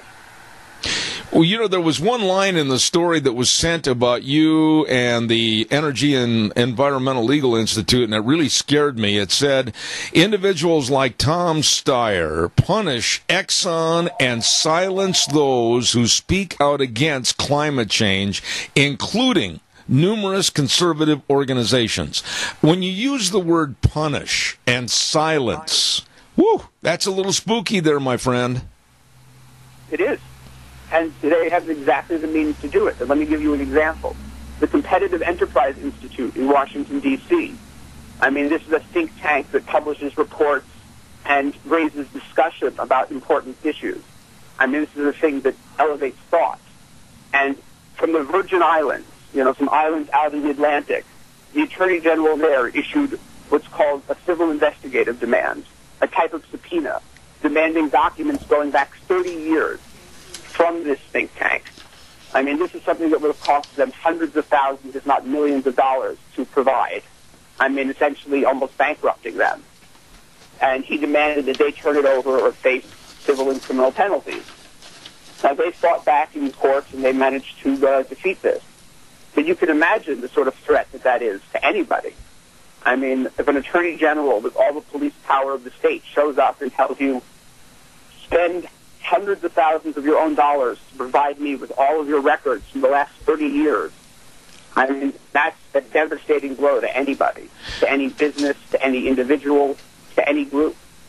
And they have the power to do that. Well, wait a minute. Wait a minute. As an American citizen and underneath our Constitution, I mean, what right do they have to demand anything of me? Why can't I just thumb my nose at them, point to the Constitution and my First Amendment rights, etc., and just tell them to take a long walk off a short pier?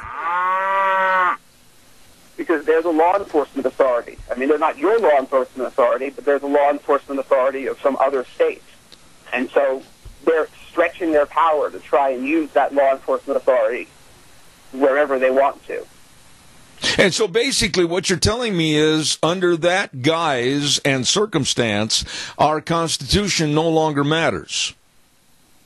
Well, it does matter, and you can fight back. And in the example I gave you, the Competitive Enterprise Institute did fight back, and it did win. But even fighting back isn't free.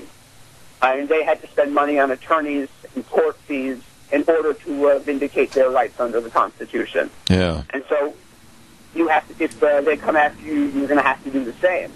And you have to use your own money where they're playing with the House's money. They get to use the taxpayer money. There's a lot of questions I've got for you, Chaim. We have a caller with a question. Go ahead, caller. You're on the air. Quickly. Yes. I'd like to address you with this proposal.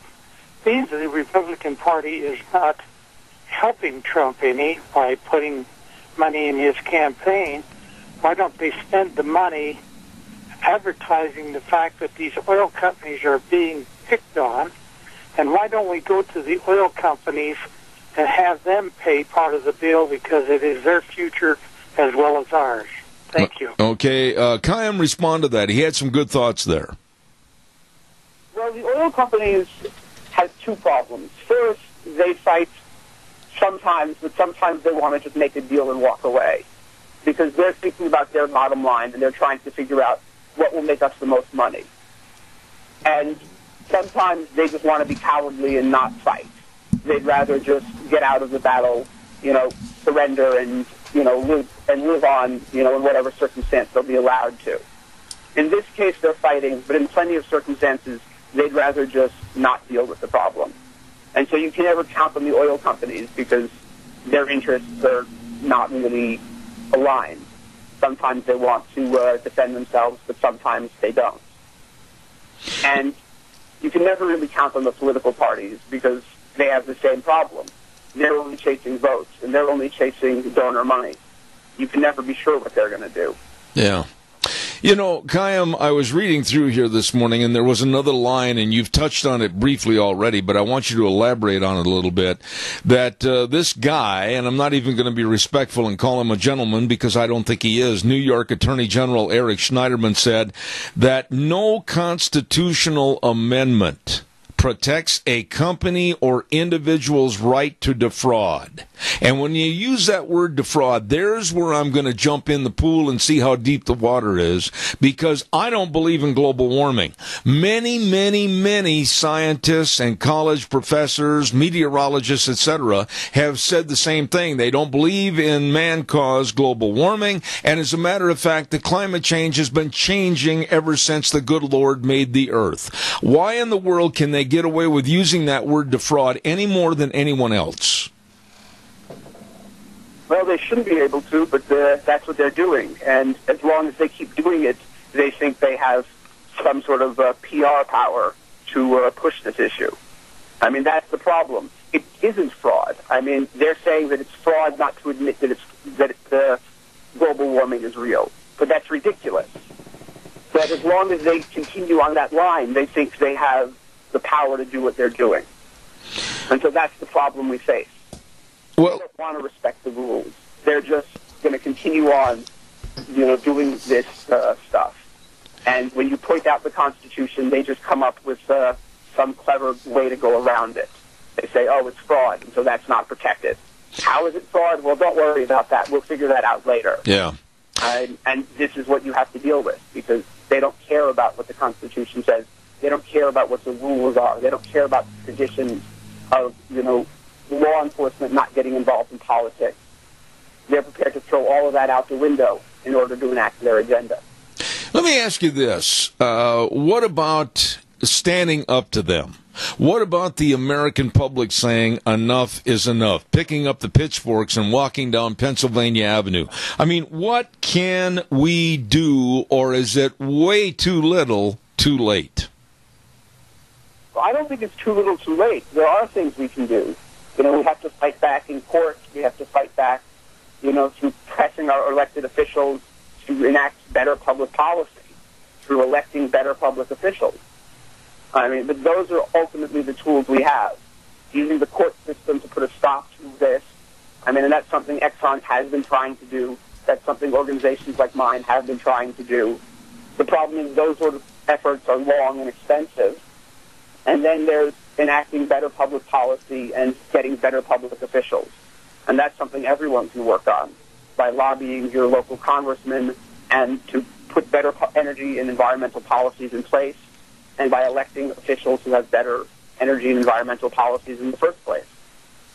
I'm going to come out and say this, and if you don't want to say anything in response, Chaim, I'll understand your position, but I'm going to take the heat for it. I think an election of Hillary Clinton will be the demise, the total destruction of America's energy policy, and we as consumers are completely doomed. How would you answer or respond? Well, I work for a 501c3, so we're not allowed to get involved in specific electioneering. So I can't talk about Trump versus Hillary. All I can say is that whoever wins, we need a change from the current administration's energy and environmental policies.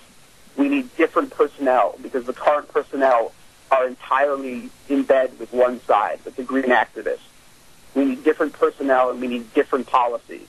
And so whatever is going to bring about different and better policies, policies that favor economic growth, policies that favor smart energy, policies that favor cheaper energy so that we can have what we need for this country, that's what would be best. In your opinion, Chaim, as you look at energy in this country and all the assets that this great American nation has that are not being utilized, and the loony left trying to take us down this road that's going to be so cost prohibitive, on a 1 to 10 scale, 1 being not too bad, 10 being in the cesspool, where are we currently on that 1 to 10 scale? I think we're deep in it. I think we're down about a 7, nearing an 8 right now. I mean, I think we can still recover, but it's getting harder and harder every day. I mean, we have coal miners who are losing their jobs, losing their livelihoods. You know, we have skills that, you know, have been built up for generations, atrophying away. You know, people who know how to do stuff, know how to, you know, mine coal, know how to run, import these plants that are losing this. We have plants being shut down that are incredibly expensive to rebuild or start up again. We have money being wasted on green energy plans, you know, that end up going bankrupt, and we have money being spent on tax credits for, you know, solar panels that end up being worthless. Yeah. And so I think we're pretty deep in it. Let me ask. Let me take one quick call, and caller, it's got to be really short. I'm almost out of time. Go ahead, please. Yes, you know, the infestation of environmentalists in the Obama administration in the D.C. area, who literally behind the scenes, who are not elected, who are dictating policy, and it seems as though they've been there and they just get more and more. How is it that we can evac these people out of our lives? Because somehow, you know, we have got to have a change with practical and logical thinking. Chaim, a short response, please. We do need a change, and the best way to get that change is to change the elected officials. Because right now, all of our elected officials are putting in place in the EPA and in FERC and in other agencies. Right. People from the Sierra Club, people from Greenpeace, people from all these green activist groups. What we need is elected officials who put in place people who actually know what they're doing. Absolutely. You know, Chaim, you're always welcome on this program. You do a wonderful job. Legal counsel with the Energy and Environmental Legal Institute. Chaim Mandelbaum, pardon me. Thank you very much for taking your time to come on my program this morning, and please come back soon. Thank you so much for having me. I'm always happy to be here. All right, sir. Thank you very much. Very interesting man with the Energy and Environmental Legal Institute talking about literally we're going on the road to you-know-where with the current energy programs with the loony, stupid left running this country. It's got to change. Let's see. Oh, don't forget what's going on at Lee's Furniture, Floors, and More. I mean, my goodness, they're having mattresses. No money down, no interest, 12 months on approved credit. My goodness sakes, you can buy a king for the price of a queen for the price of a full. You better get into Lee's Furniture, Floors, and More. 459 Overland in Burley. Check out all the furniture, all the bedroom sets, all the dining room sets, and don't forget all the recliners. Oh, they've got a whole bunch of them. and they're waiting to see you at Lee's Furniture, Floors, and More. 459 Overland in Burley. You stop in and see those good folks today. Right now, also on Thursdays, we have a segment called Cassia County School Days, and we'd like to say thank you to A Child's World at 1308 Overland in Burley. Don't forget they're having their 14th annual October Holiday Toy Sale. All toys, family games, books, puzzles, 25% off the week of this week, 24th through the 29th. You stop in to A Child's World, 1308 Overland in Burley. And also the Ambulatory Surgery Center at 1344 Highland Avenue in Burley. Number to call. Find out more how they can save you money on outpatient surgeries like colonoscopies and, of course, eye surgeries, many items. 677-8888. That number again, 677-8888. Ambulatory Surgery Center and A Child's World, bringing you school days in Cassia County. Right now, we're going to send it back over to our main studios. We'll be right back. And now, back to Zeb at the Ranch on AM 1230 KBAR. To reach Zeb, call 436-2244 or toll free 1-866-927-4587. And now, here is Zeb Bell. Thank you much, and we're on the home stretch for the last half hour of our program this morning, and I'm very fortunate and blessed to have a lady with me this morning that knows all about the rigorous training exercises to get into the military, and we're going to be talking about women's involvement. And I'm going to have her come on the air this morning, and I'm going to have her tell us a little bit about herself and her career in the military. Jude Eden, good morning, and you are a senior contributor to the stream. Thank you very much for being on the program. Thank you for having me this morning. Give me a little background about you, if you don't mind me calling you by your first name, Jude. I'd like to have you share with us a little bit about your accomplishments and what you've done. Not at all. So I served with the Marines from 2004 to 2008. I was in communications and deployed to Fallujah for the second half of 2005 and a couple months of 2006, about 8-month deployment. Our job was to support the communications over there for everyone on Camp Fallujah and the surrounding outposts, computers and radios and wire and that kind of thing. I also did a collateral duty of checkpoint duty, which was to work with the Marine Corps infantry, frisking women for explosives and explosive materials on their way into the city of Fallujah, one of 5 checkpoints on a daily basis, convoying in and out of Camp Fallujah, and I started writing about the problems of putting women in the combat units right away in 2013, as soon as Leon Panetta and General Martin Dempsey made the announcement that they were going to fully repeal women's combat exemption. I had already been blogging from a conservative point of view, but when I heard that briefing, I just knew immediately that was a bad idea. It's bad for our combat readiness. It does not enhance our combat readiness, and it's not good for active duty women either.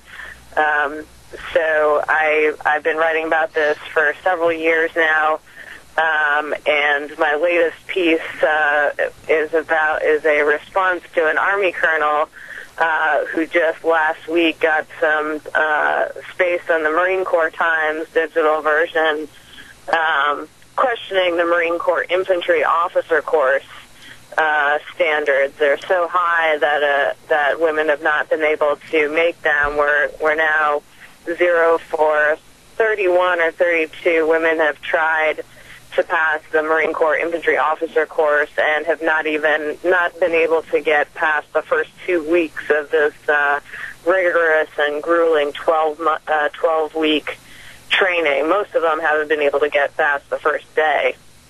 Jude, let me ask you this, a short question first and then a longer question. What was your highest rank in the Marine Corps?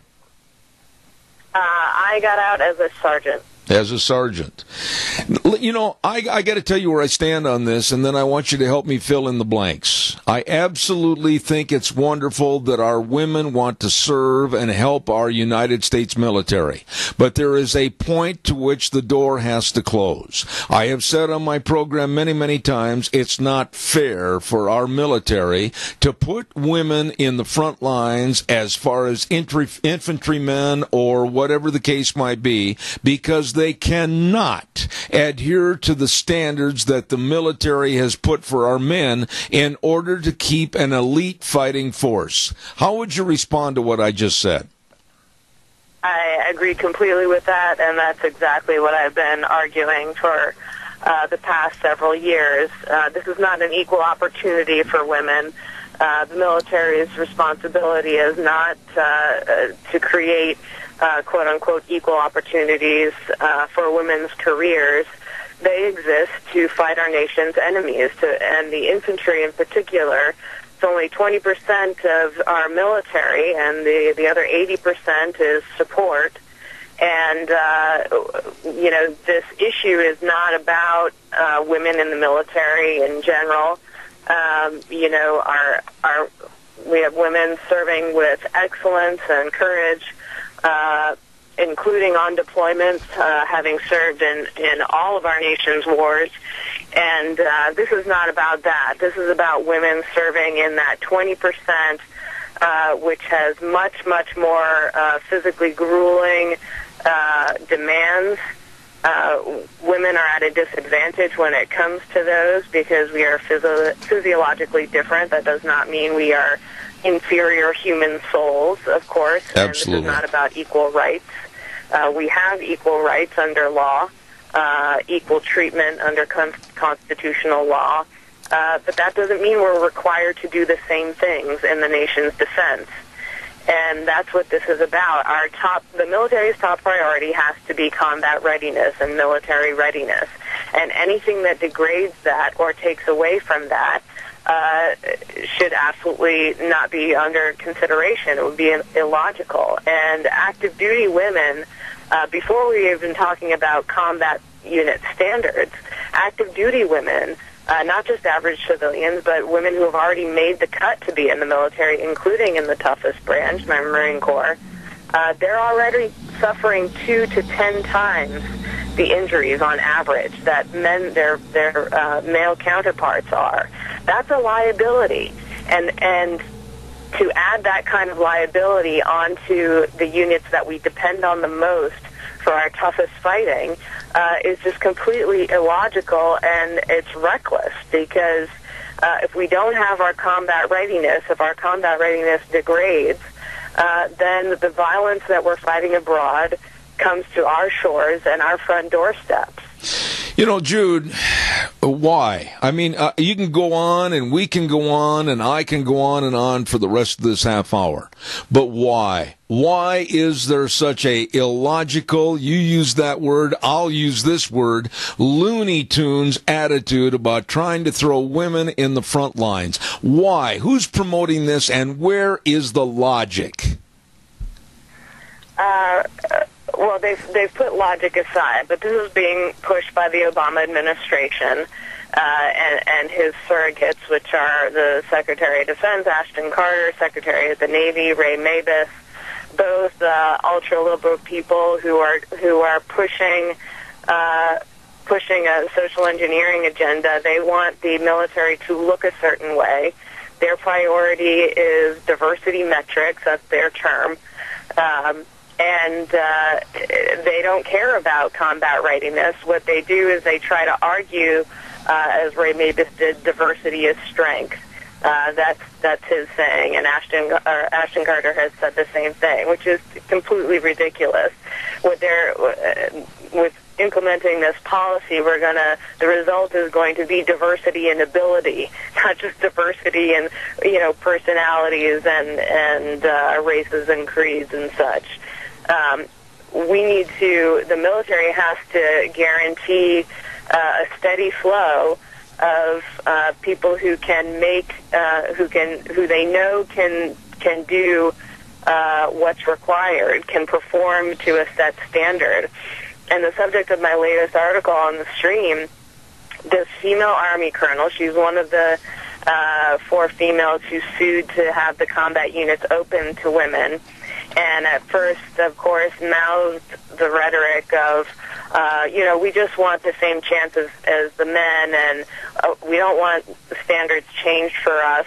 And then in the next breath, practically, she did it in 2014, questioning the combat endurance test that's part of IOC.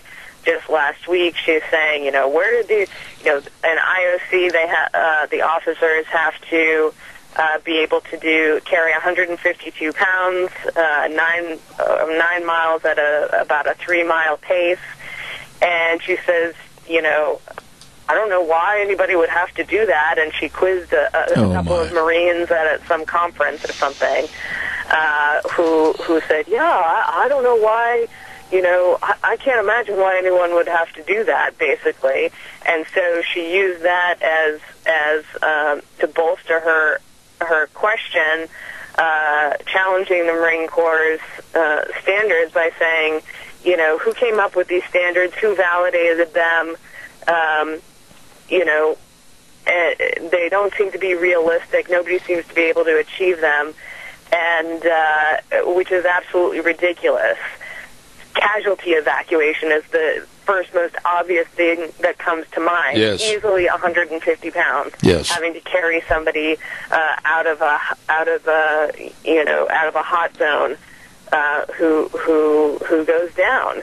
But I go into the fact that this is the standard operating procedure for these feminists who they want the standards lowered, and they do it under the guise of questioning that those standards are in and of themselves wrongfully discriminatory against women, which of course they're not. The standards are the standards so that we achieve victory with the least amount of casualties possible.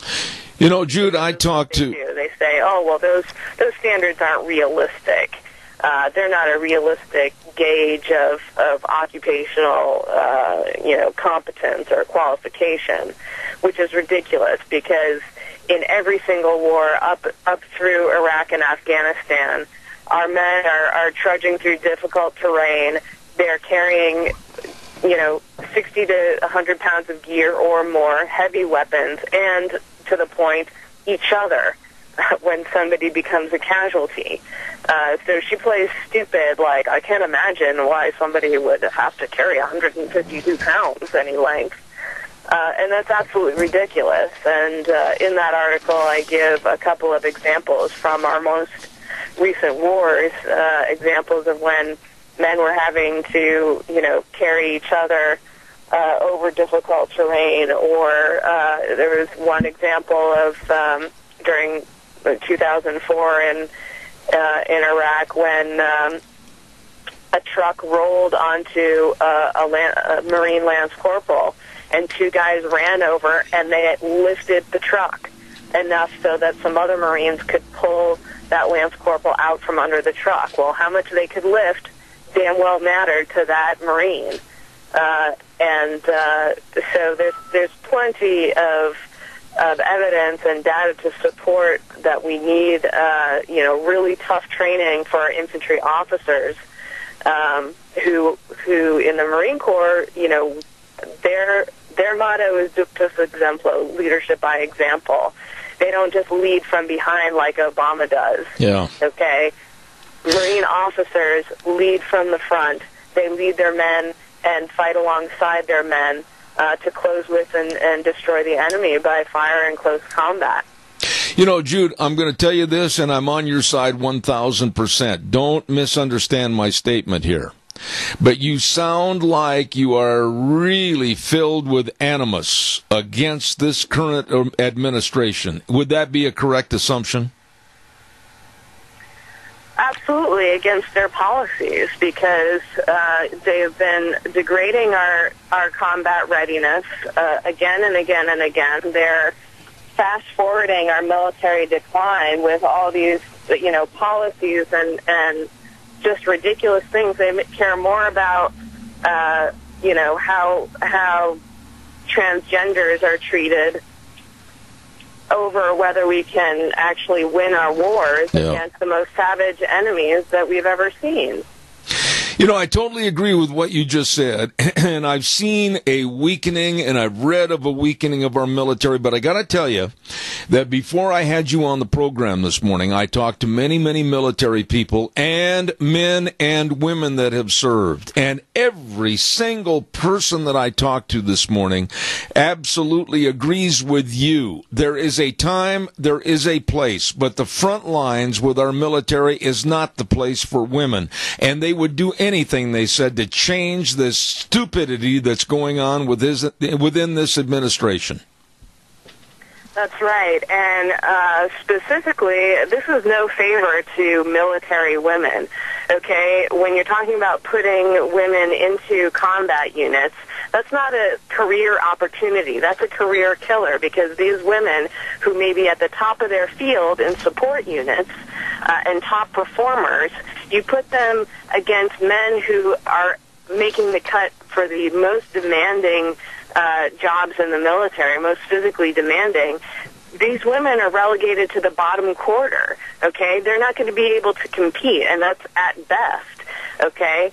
Then when it comes to actually fighting our wars, they're at a physical disadvantage, okay? If they average 2 to 10 times the injuries as their brothers do, that's a liability. That means that they are at greater risk, that they'll have to be replaced at higher rates, so there'll be higher turnover, leaving gaps for the men and their brothers to fill when they have to be replaced. It means that their brothers are at greater risk because they'll be less able to help their brothers out to complete missions. And when it comes to fighting men who want to kill you, hand-to-hand combat, they've been telling us since Vietnam that we're in the push-button war. Well, we're still waiting for the push-button war. It hasn't happened yet. We still need boots on the ground. We still need eyes to verify targets. And we're still going house to house and cave to cave. So we're not in the push-button war. We're not close to being in the push-button war. But you're telling us this and expecting us to believe two conflicting things. On one hand, that we're so technologically advanced. Well, let me back up. They're saying on one hand that women can do anything that men can do, and on the other hand that we're so technologically advanced that women won't have to do everything that infantrymen do. Okay? And neither one is true. Women are not interchangeable with infantrymen for the purpose of fighting our nation's wars. And, we're not so technologically advanced that we don't still need boots on the ground. We do. Right. So this is no favor to women, and especially when it comes to the hand-to-hand combat. Our guys are still killing face-to-face, sometimes with their bare hands when necessary. Their gun jams, the ammo runs out, they turn a corner in a house, and the enemy is there, and they're often having to kill with their bare hands. We're not past that yet. We're not so advanced that, we're beyond that. And these people want the American public to believe that, we're just pushing buttons on our iPads to fight these wars. Yeah. Jude, let me, I've only got about 3 minutes left, and so I'd like you to please keep your answers relatively short, but one sentence stood out in the piece that you wrote for the stream, and it meant a lot to me. You said, quote, "Fairness takes a back seat to accomplishing the mission and preserving as many lives as possible, especially amongst those in our forces who put their lives on the line for all of us." To me, that summed up the whole story. You did an excellent job on this. Talk a little bit about that fairness policy being stupid. Oh, thank you very much. Well, yeah, war is not fair. War is not an equal opportunity endeavor. And anything that degrades our ability to fight that enemy, we have a bunch of liabilities that the co-ed units already face and have not been able to solve from added injuries, sexual dynamics, all these different things, the fact that women are higher value targets to these enemies. Nothing, making more pull-ups will not change that, will not change any of that. So anything that gets in the way of our readiness should not be considered as policy. One last question, and I know as honest and sincere as you've been on this interview, I really respect you. Has anything been done or said against you because of your speaking out? Well, for men, especially in the military, they're going to be accused of being sexist, misogynist if they say women don't belong in combat.